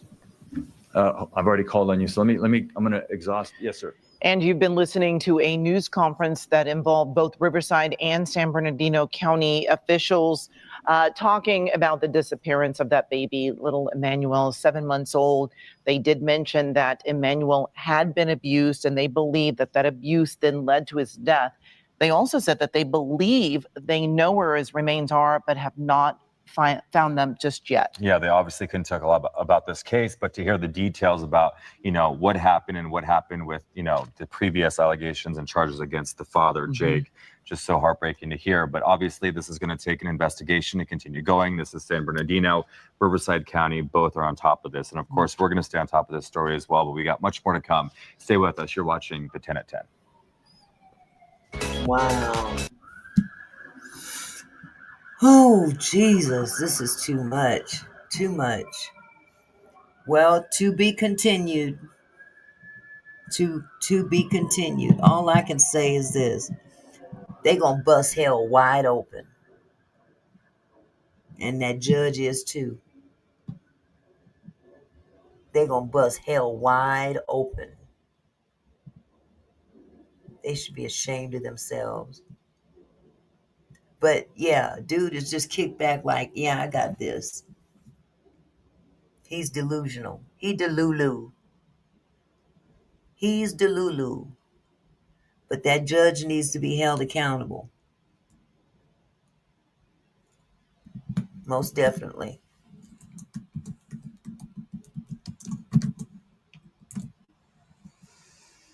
Okay. Oh. Well, right now we're going to go into our next segment.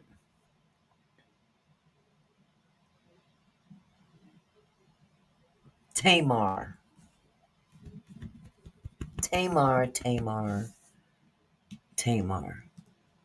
As you guys have probably heard, that whole thing that Tamar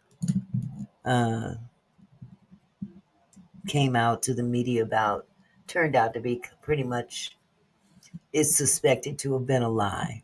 Who knows? She has actually responded to Funky Dineva. I'm going to play Funky Dineva's video from this morning because he is rather pissed off.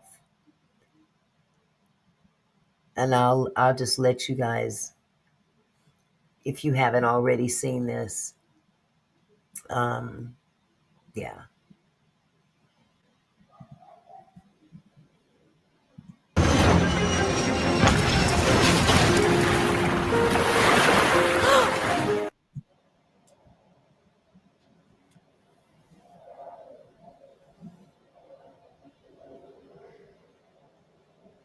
I want y'all to name a world, name a universe, name a planet where people start accusing you of doing something nefarious to somebody, and you just sit back and you don't say anything. I want y'all to name a world where people accuse you of drugging somebody, doing something wrong to them. That faggot ain't nobody friend. That sissy punk ain't never been nobody friend. He hate black women. I know he did. Let's clear up something very quickly at the top of this video. Okay, Fonda, just to bring you up to speed, this is about Tamar Braxton and that story she came out with a few days ago saying that she woke up in a pool of her own blood, missing 4 teeth, fractured nose, and was immobile. Now, the night before, she went to his birthday party. And the next morning, yes, he did, Catherine. And I honestly believed that this was a publicity stunt. Tamar has always been an attention whore. I'm just going to call a spade a spade. Tamar Braxton has always been an attention whore. Look at me, look at me, look at me. I'm better. I'm better, if not just as good as my sister.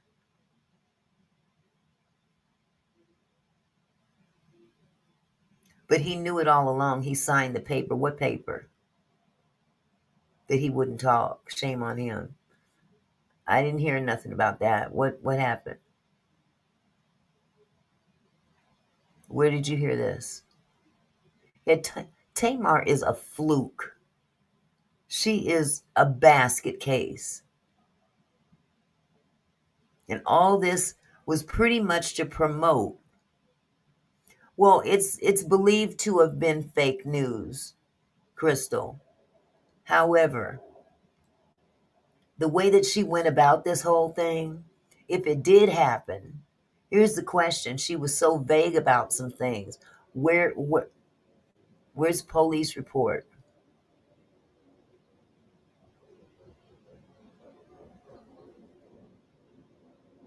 And then in the meantime, because she was at his party, everybody assumes that he was involved.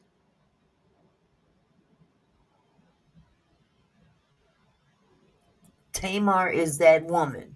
She is that bitch. Excuse my French. She got to be seen. She got to be put up on a pedestal because Tony was so popular and successful. I'll never forget the time when they were talking about how Tony Braxton put them all up, put all of them in. I mean, she was taking care of all of them, went bankrupt doing it. And Tamar's a little crass behind. She the one that they said, well, who helped you get, on top? Jesus. You're going to sit there and not credit your sister for anything. Nothing. Exactly. Where's the pictures of her broken nose and missing teeth? Now, apparently she has responded to all this. I haven't seen the video, but she does say that she has lost some teeth. But ain't nobody seen you. Ain't nobody. She told, I'll let him speak for himself. I'll let him speak for himself. There seems to be this misconception that I ran to the internet, told what happened to this girl, and then all of this other stuff happened, and that is not the case. That is not how it happened. Okay. For the record, so many of y'all out there are so committed to disliking me and only wanting to view me through the lens of being some messy punk that you can't see the forest for the goddamn trees. I believe him. Tamar Braxton took to her social media first. Yep. And wrote, she almost died in a pool of blood and fell out and all of this different stuff. I found that out at the same time y'all found that out. Okay? It wasn't. That so-called friend is out. That was out of her mouth. I believe Funky Dineva, and I'm not a fan, but past records show how Tamar don't give two shits about nobody but herself. I'm just going to put it out there. Pardon me for cussing. She is an attention whore. And she will put anybody up to accomplish what she's trying to accomplish.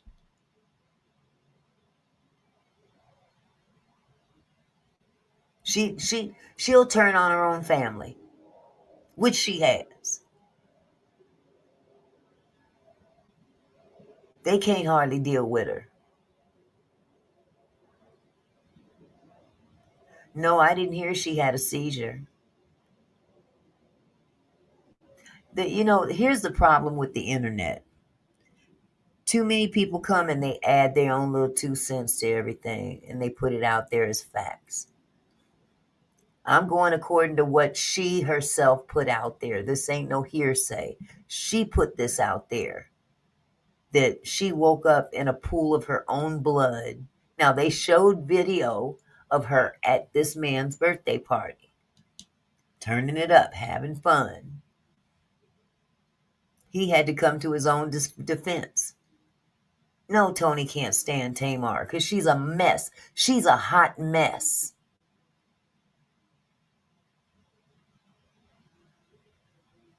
Thank you.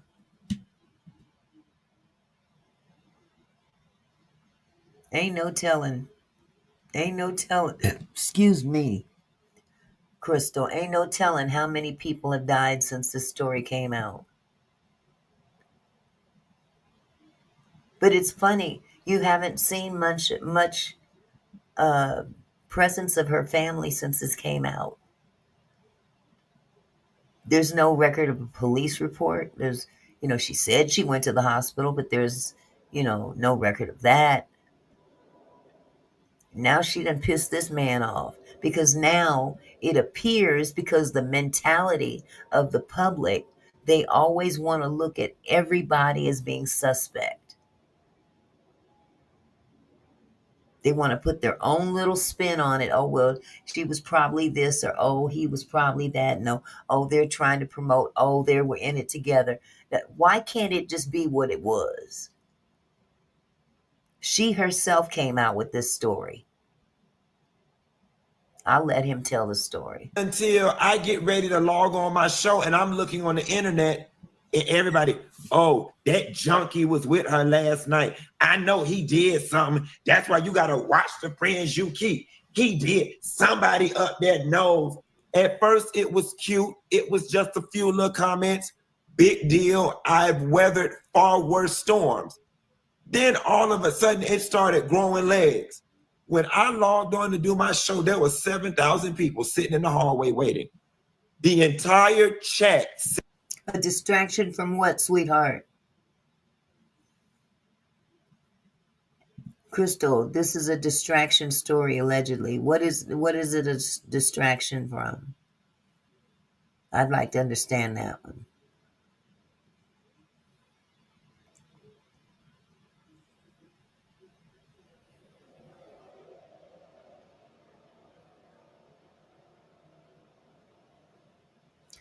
Or, Faith, he came to the internet because he wasn't a part of it.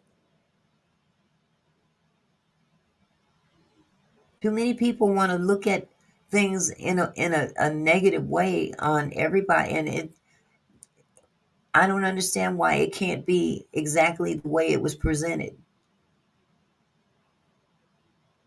But everybody has their, everybody has their own opinion. But I can understand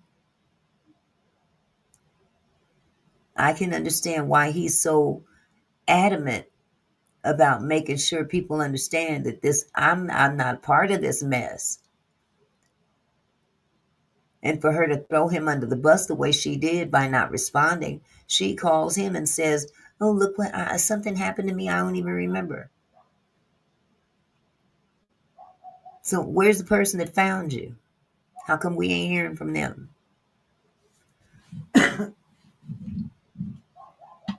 But conveniently, you come out with your new promo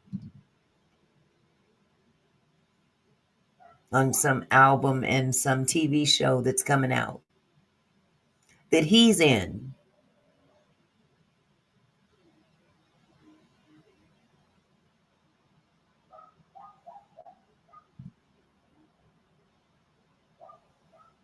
Auntie, she planned it all, using that birthday as a place of origin. She went home and did that to herself. She's a mental case from way back. Look at her track record. The truth always won. And that's where I'm coming from, Retretta, her track record.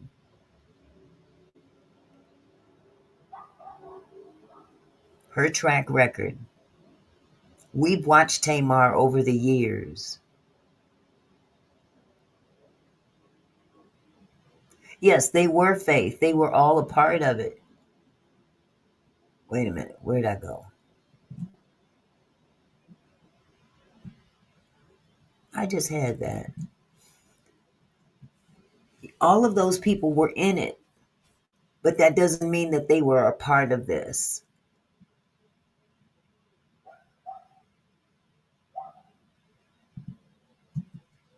What new video, Faith? Who is it of? Is it the trailer to the new video or the new show coming out?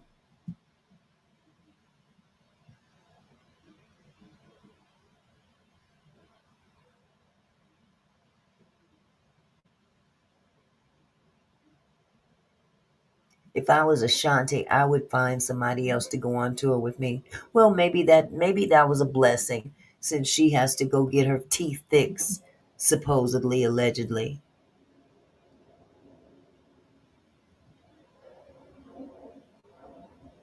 I've seen the clips of the new video, that the new show that's coming out.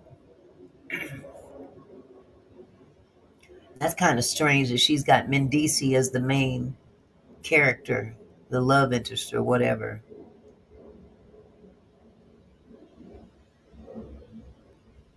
But did she even give him the opportunity to say no? That's what I'm saying, Faith. For her to do this on her own, and then by him being involved, by him being on the show, does not make it that he was a part of the fluke of the crap that she put out there.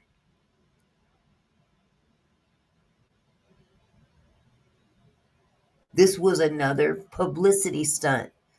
Tamar is known for these things. She's an attention whore. This wouldn't be the first and ain't gonna be the last. And those people around her suffer as a result because everybody assumes everybody's in on it.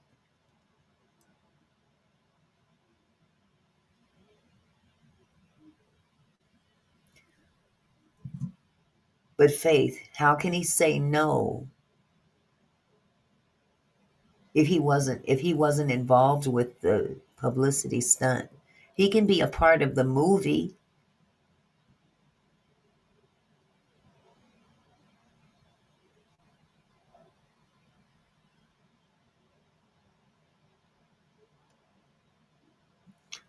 I don't agree with that, sweetheart.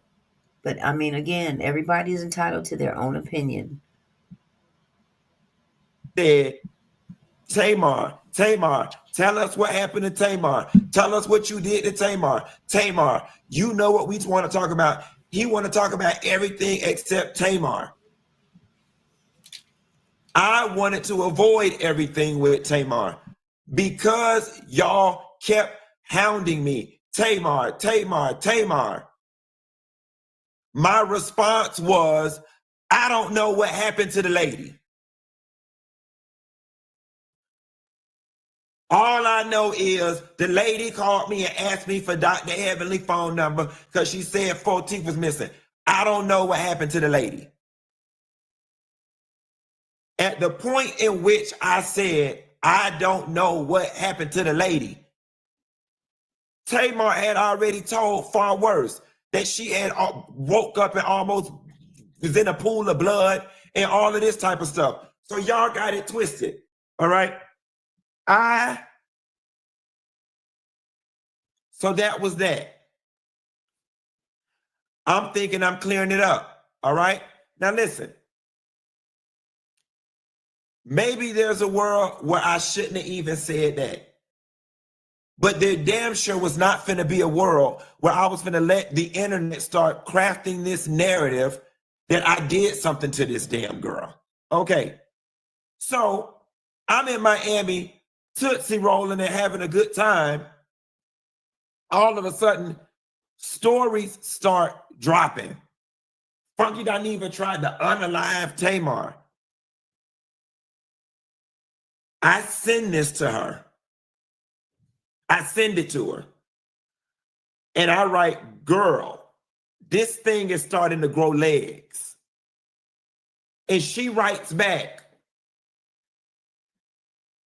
I'm lost. I'm confused. I didn't say anything. I'm in the hospital. Now, what I could do with that? At the point in which somebody tells you they're in the hospital, you can't continue bothering them with petty internet drama. So when she hit me with the Uno reverse, I'm in the hospital, I just wrote back, you know what? Don't worry about it. Get well. I can weather this. I've weathered worse. The whole while, the whole TikTok, the whole YouTube, everybody is going, think pieces down to the ground. And let me explain to you why this moment right here is so necessary for me and so gratifying. In this particular moment, it actually has less to do about Tamar and more to do about all of y'all out there that dislike me so bad, and all of y'all out there who are so committed to this narrative of me being some type of messy punk, a messy sissy. Y'all have to eat crow like a motherfucker right now, and I am loving every minute of it. Oh, baby, you internet detectives knew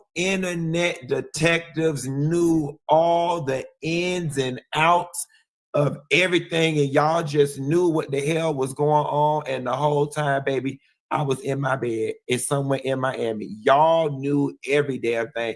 And the funny thing about it is, now that the shit's coming to the surface, you watch and see these same internet detectives, instead of just taking your L, or instead of just saying, you know what, dang, I was wrong. I don't even want you to say I'm sorry, because I know that that's too big for the level of emotional maturity many of y'all carry. I don't even want you to say I'm sorry. Is it too much to get you to just say, damn?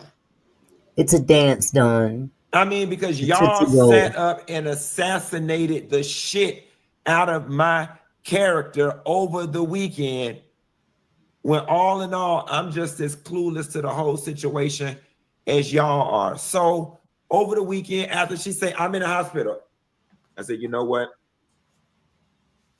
Get well soon. I'm going to do my best to enjoy Miami and going about my business. I'm steady texting and calling different people in the crew. Nobody's answering the phone for me. One person texted me back a few hours later and was like, I was busy, sorry, and just gave me a very vague, y'all should talk. The other person not answering the phone at all. All right. So I said, fine. I'll just let the internet eat me up. The lady not doing well. The lady is recovering. I don't know what's going on with the lady. I'm not going to bother her about clearing my name and something medically wrong don't happen to the lady. Now, keep in mind, at the same time she posts, I almost died and is found in a pool of blood, she still texting me. Friend, oh my God, friend, I don't even know what happened. So I wrote back, wait, I'm confused. You went to bed and you woke up and 4 of your teeth was missing. No response to that. But then later, texting about every damn thing else under the sun. So I'm like, okay. As this thing starts growing more legs, I'm over here getting nervous, like, okay, like, girl, she gonna need to say something. Let me check in with her. Hey, girl, how you doing? Say, my girl, what the hell happened? Zero response.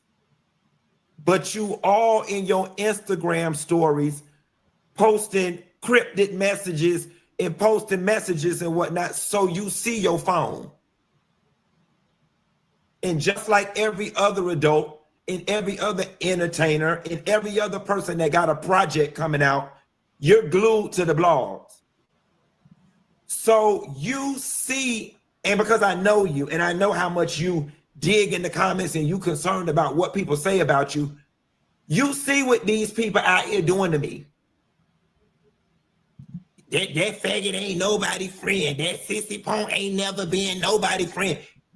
And see, that's the sad part about it. Too many people want to go all in about the negativity and not even consider the fact that this person did this solely on her own.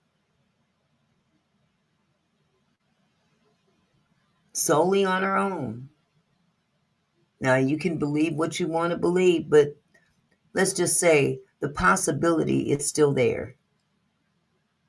He doesn't want to be accused of something he didn't do. That's my point. But far too many people want it to be just what they think Hollywood is all about. Weird. Everything about Hollywood is not necessarily weird. People don't willfully put themselves in positions to be torn apart like that at the behest of someone else. He could have easily been involved with it himself if that was his desire. Especially Funky Dineva. He's an attention whore too. So why leave him out of the deal? And this is just my own case. This is my own thing. I believe that she, being the attention whore she is, knowing that this is going to bring promotion to her, it's going to draw attention to her. Everybody's going to be concerned about her. And oh, by the way, I've got this new TV show coming out, a new album coming out.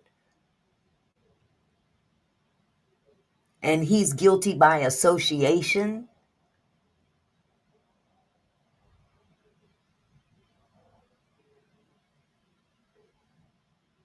How was his part the problem? What was his part? That he had a birthday party?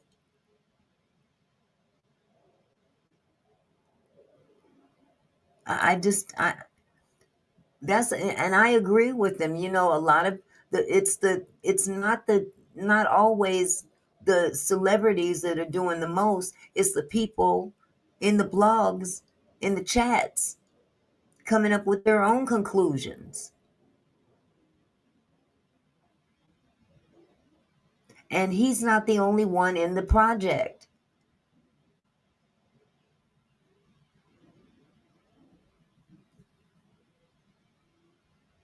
He hate black women. I know he did. Let's clear up something very quickly at the top of this video. There seems to be this misconception that I ran to the internet,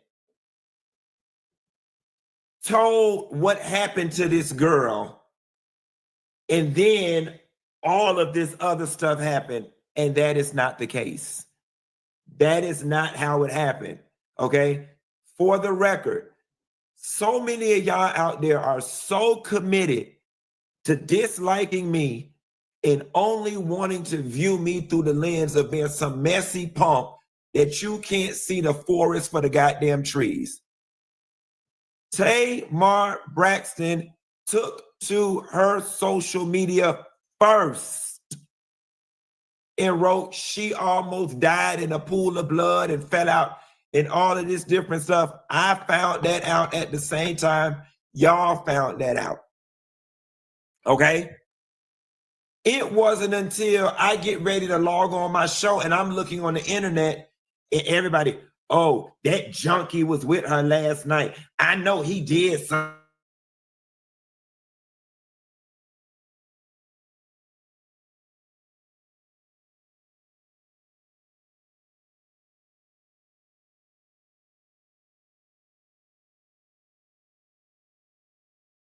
When I logged on to do my show, there were 7,000 people sitting in the hallway waiting. The entire chat said, Tamar, Tamar, tell us what happened to Tamar. Tell us what you did to Tamar. Tamar, you know what we want to talk about. He want to talk about everything except Tamar. I wanted to avoid everything with Tamar because y'all kept hounding me. Tamar, Tamar, Tamar.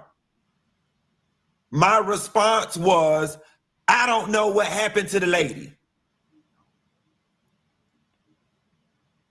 All I know is the lady called me and asked me for Dr. Heavenly phone number because she said 4 teeth was missing.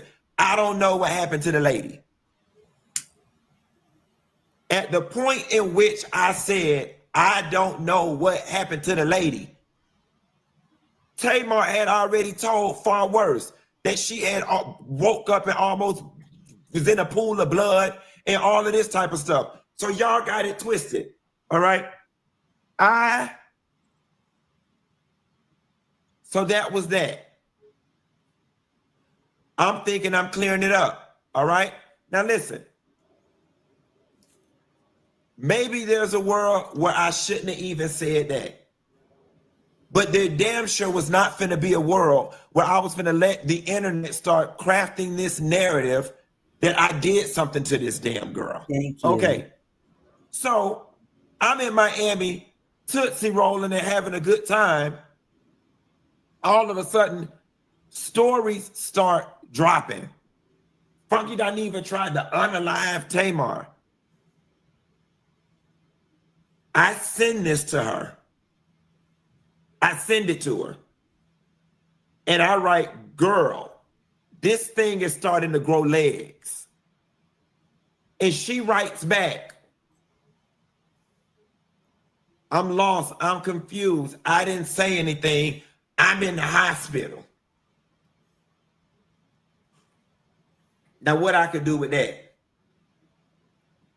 At the point in which somebody tells you they're in the hospital, you can't continue bothering them with petty internet drama. So when she hit me with the Uno reverse, I'm in the hospital, I just wrote back, you know what? Don't worry about it. Get well.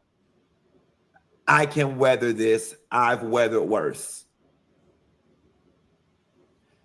The whole while, the whole TikTok, the whole YouTube, Everybody is going, I mean, think pieces down to the ground. And let me explain to you why this moment right here is so necessary for me and so gratifying. In this particular moment, it actually has less to do about Tamar and more to do about all of y'all out there that dislike me so bad, and all of y'all out there who are so committed to this narrative of me being some type of messy punk, a messy sissy. Y'all have to eat crow like a motherfucker right now, and I am loving every minute of it. Oh, baby, you internet detectives knew all the ins and outs of everything, and y'all just knew what the hell was going on. And the whole time, baby, I was in my bed. It's somewhere in Miami. Y'all knew every damn thing. And the funny thing about it is, now that the shit's coming to the surface, you watch and see these same internet detectives, instead of just taking your L, or instead of just saying, you know what, dang, I was wrong. I don't even want you to say I'm sorry, because I know that that's too big for the level of emotional maturity many of y'all carry. I don't even want you to say I'm sorry. Is it too much to get you to just say, damn?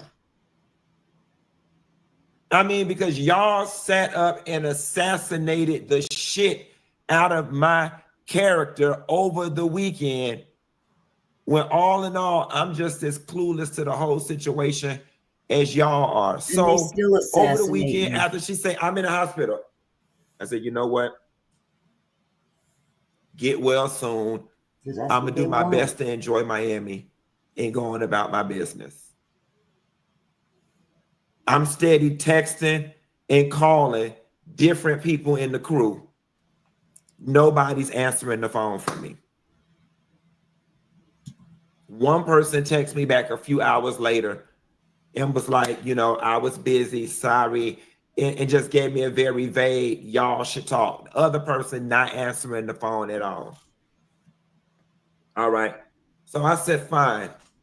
I'll just let the internet eat me up. The lady not doing well. The lady is recovering. I don't know what's going on with the lady. I'm not going to bother her. Fonda, he's an internet, he's a YouTuber. He's a very large YouTuber. He goes by Funky Dineva. He does a lot of cross dressing and stuff like that. So he's, you know, part of the party scene and all that. So that's who he is. Fonda said, I've never heard of this guy. And what kind of name is Funky Dineva? You should see Funky Dineva in full drag.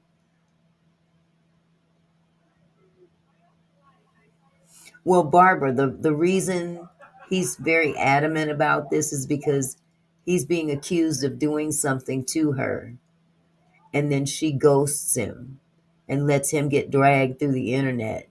And he's saying, I'm not a part of this. I don't know if something's really happened to her or not. You know what I'm saying? He's saying that, yes, we've hung out together and stuff like that. We've done a program together or whatever. But the bottom line is that she put this narrative out there on her own. Now, people seem to believe that he was in on this publicity stunt, and he's saying he wasn't. That's where the problem is. Because half the people want to believe that he's involved, and the other half don't. No, she didn't say his name. She didn't say his name, but everybody knew that they had been together at his birthday party the night before. And she came out with this story the very next morning.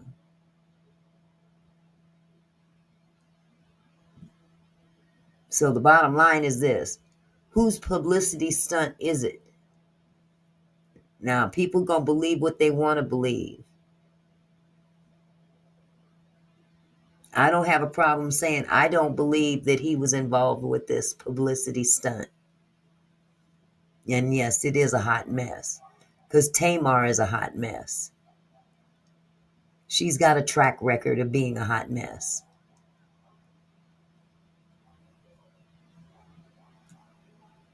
About clearing my name and something medically wrong don't happen to the lady. Now, correct, Barbara. Keep in mind, at the same time she posts, I almost died and is found in a pool of blood, she still texting me. Friend, oh my God, friend, I don't even know what happened. So I wrote back, wait, I'm confused. You went to bed and you woke up and 4 of your teeth was missing. No response to that. But then later, texting about every damn thing else under the sun. So I'm like, okay. As this thing starts growing more legs, I'm over here getting nervous, like, okay, like, girl, she gonna need to say something. Let me check in with her. Hey, girl, how you doing? Say, my girl, what the hell happened? Zero response. But you all in your Instagram stories posting cryptic messages and posting messages and whatnot, so you see your phone. And just like every other adult and every other entertainer and every other person that got a project coming out, you're glued to the blogs.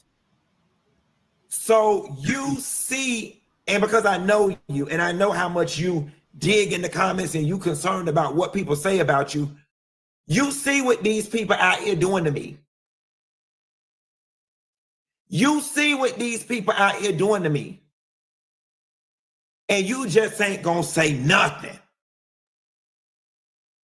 Now you not even responding to me.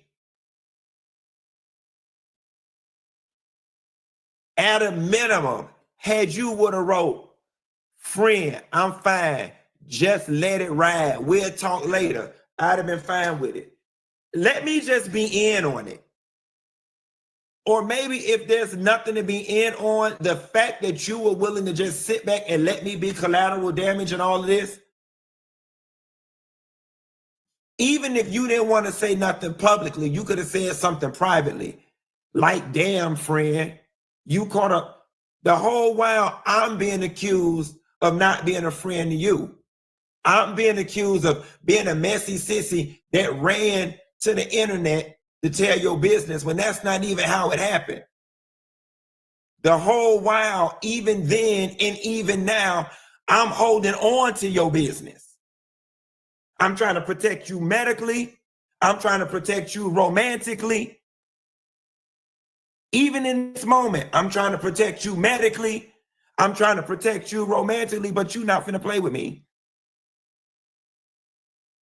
So yesterday, I'm laying in my bed, minding my business like I always do, despite the fact that y'all want to make me out to be so messy. I'm minding my business like I always do. And I'm getting text messages saying, okay, now wait, what's going on with you in this video? And I said, see, I knew this was going to happen. I knew this was going to happen. I knew this video was going to come out. And then the narrative was going to shift to they did all of this for a PR stunt and he in the video. They did not do anything. Yes, I was in the video. I just wanted to be in on the joke. I would have went along with it. So now here is where I'm at with it. You gonna pay me for my pain. You gonna pay me for my pain. Everybody here want to hear what I got to say, and I want to get it off my chest. And now he just clout chasing.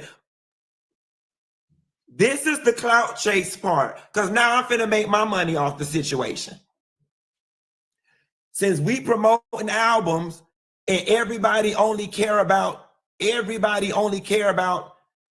side of the aisle, you finna pay me for my pain. All my money that I spent in Miami this weekend, being rich and fabulous, I'm finna make it back off of your ass. Since people are now disposable, and since people are now can just be leveraged for promotion, since we not leveraging people for promotion, you finna pay me for my pain. And I'm finna get paid all this week off of this situation, okay? And let's not get it twisted. Because see, now I'm finna tell it. Let me sit up. Now I'm finna tell it. Yep, she did. Before I tell it, because I'm finna tell it. I'm finna tell it. But before I tell it, last night, after it dropped, I put in the group text with her and her manager my response on her page about the video. And I said, once I realized what this was, I said, oh, this is all jokes, ain't it? Let's break the internet. She gonna text back a heart emoji and gonna say, we could make up later, but I still love you. Okay, so now you responded. See, that's the part that made me realize, oh, you really didn't mind me being collateral damage in this. You gonna write, we could make up later, I still love you. So that's when I was like, oh, we having fun. Okay, tag me in, coach. So that's when I went on the shade room and was like, oh, so you not gonna say nothing? And you use me to be in this tired ass music video, hashtag Muppet. Cause now that I'm in on the joke, bitch, we both finna make a coin. All of a sudden, now they wanna call me on a 3-way FaceTime. Talking about, Q, please don't do this. Y'all, please don't do this on the internet. They steady calling me. I'm not answering the phone. I'm not answering the phone. No, man. He's like, Q, please don't do this. No. Let her ass feel what I felt over the weekend. Let her ass feel what I felt over the weekend. She's talking about, so then she's gonna write, let me read this shit. Let me read this. Then this lady got the nerve to write, please don't ruin my project. I've spent so much money of this. I spent so much money for this project. This is my career. Girl, this is your career. This is my life. Are you serious right now? These people accuse me of doing some of the most heinous things I've ever been accused of on the planet. And the only thing you got to say to me in this moment is, please don't ruin this for me. I spent my money on this project. This is my project in my career. When all I was asking was for you to go back to your stories and put, Funky Dineva didn't do anything to me, guys. I was resting. I should have said something earlier. That was all you had to do, and it could have been done with on my end. Even in this very moment, that was all you had to do, and it could have been done. Before I even tell y'all the rest, I woke up this morning. Her publicist called me. Q, what can we do to put this thing to bed? Tell her to go on her stories and write, Funky Dineva did not do anything to me. I should have said something sooner. This was about 40 minutes before I even decided to do this live. I told him I'm sitting up right now to brush my teeth. She got between the time I brush my teeth and I walk my ass down to my YouTube studio to make this video. Still ain't said nothing. You had an opportunity to put the lid back on this can of worms. Still ain't said nothing. But yet I'm supposed to sit here and be concerned about your project, and I'm supposed to be concerned about your career. And something as quick as a 20-second post, just a little 20-second, and her publicist was like, well, hold on, Q. I need you to take the time frame off of it. She's in mommy mode this morning, baby. I don't give a damn if she got to drop her baby in the carpool line or take her baby to the optometrist. That ain't got nothing to do with me. She better do it to the damn stoplight.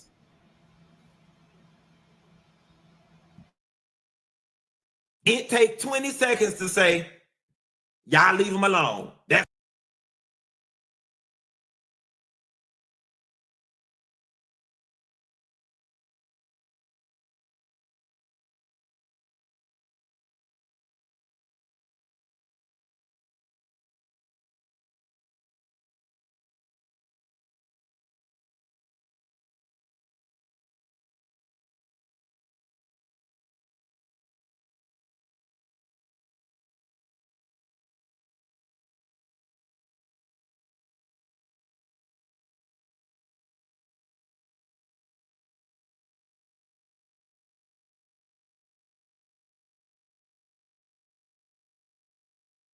my friend. She could have wrote a cryptic message. Funky Dineva, I love you. You could have wrote anything to let them people know I ain't did nothing to you after all the hell I went through this weekend. And I'm sitting here talking, didn't know my mic was off. Bottom line is this: if I was him, I would leave her alone. I wouldn't have nothing else to do with her. Because if she did, in fact, throw him under the bus, which is what I believe she did, then to hell with her and anybody that feels like that he was in on it. Because I honestly don't believe he was in on that. I really don't. Going to a party and what goes on the next day are two different things. And it was his birthday party. I'm supposed to care about your career and your project when this is my reputation.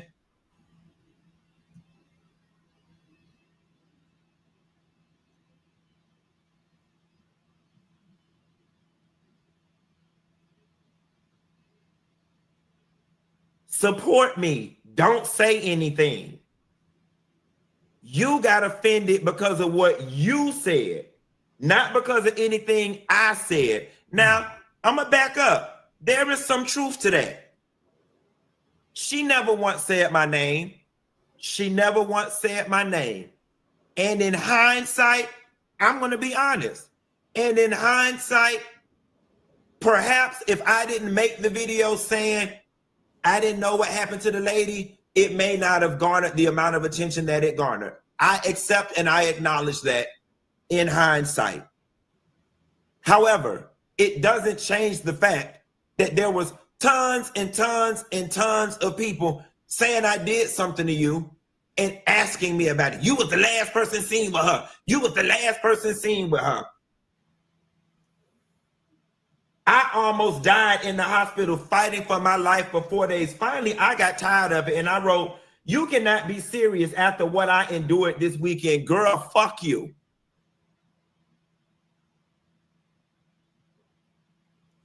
Please take this down. This is horrible. I was proud of me. I'm not proud of you.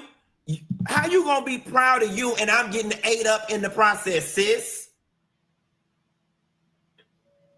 Like you cannot honestly expect somebody to just stand by you and eat this up for the sake of you doing a project. And your project layout could still be on track. Could still be on track. all, and I don't know why you being so stubborn about it. I don't know why you being so stubborn about simply putting, y'all, Funky didn't do anything to me. I should have said something earlier, but I was recovering. My bad. No, she messy. She know what sells. So now here's what the real gag is. Mess sells. People love mess. Now here's what y'all ready for me to tell it? Cause let's have fun. It ain't no fun when the rabbit got the gun, right? It ain't no fun. What the heck was that?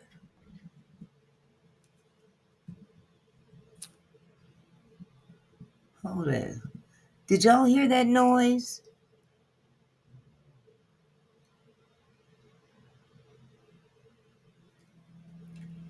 Did you guys hear that noise?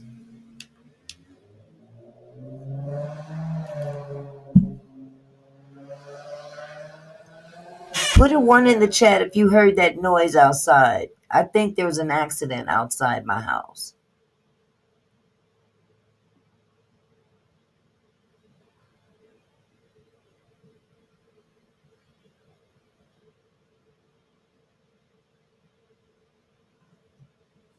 Hold on just a sec. I heard a big old bang. Hold on. I'm going to go ahead and play this video.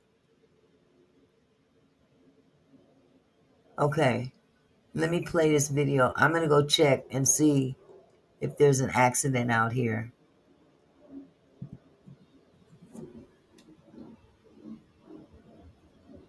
The only reason the music video came out as early as it did was to...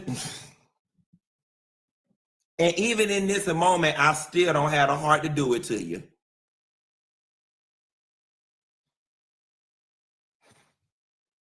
And I'm still protecting you in this moment. Even in this moment, I still don't even have the heart to do it to you.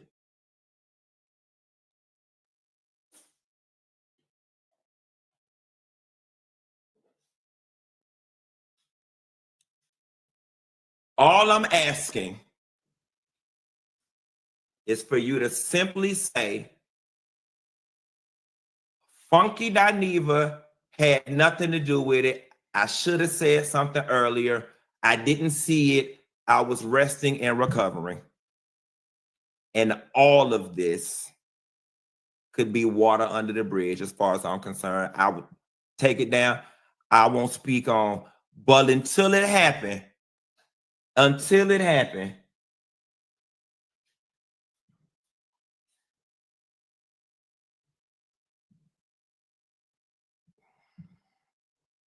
the people texting me saying, tell it.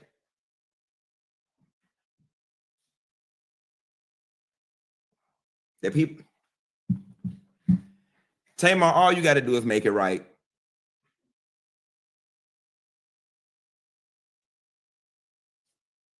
Just make it right, and it all can be water under the bridge.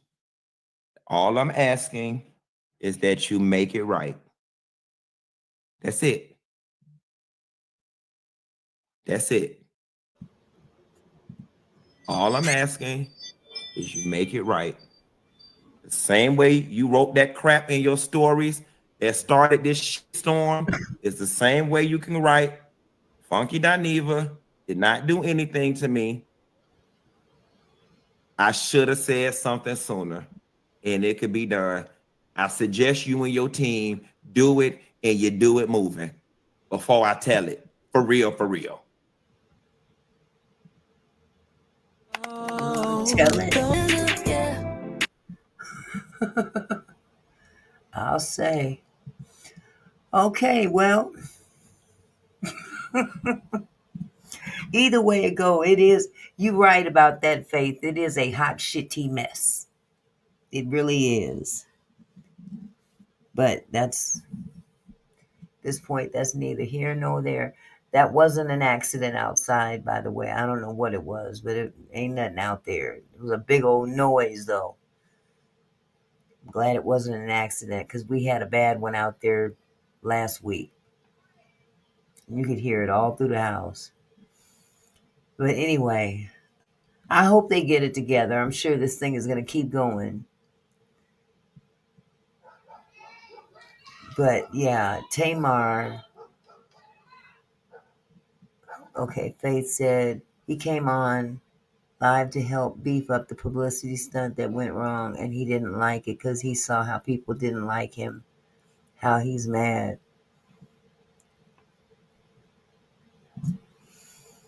All righty then.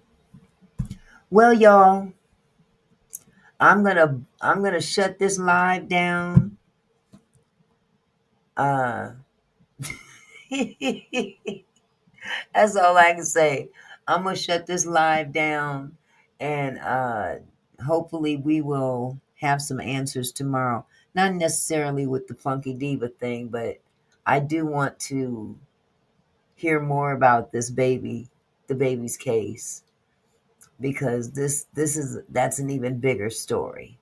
That's a meaningful story. Tamar is just a hot mess. Tamar to me is a hot mess. And that's my last take on that. But anyway, I love you guys. Thank you so much for coming this evening. And I will see you tomorrow night.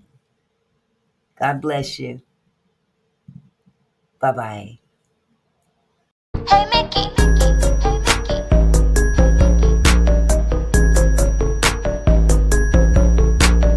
Oh, Mickey, you're so fine. So fine, you got my mind. Oh, Mickey, you're so fine. So fine, you. Oh, Mickey, you're so fine. Hit the like button. It don't cost you nothing.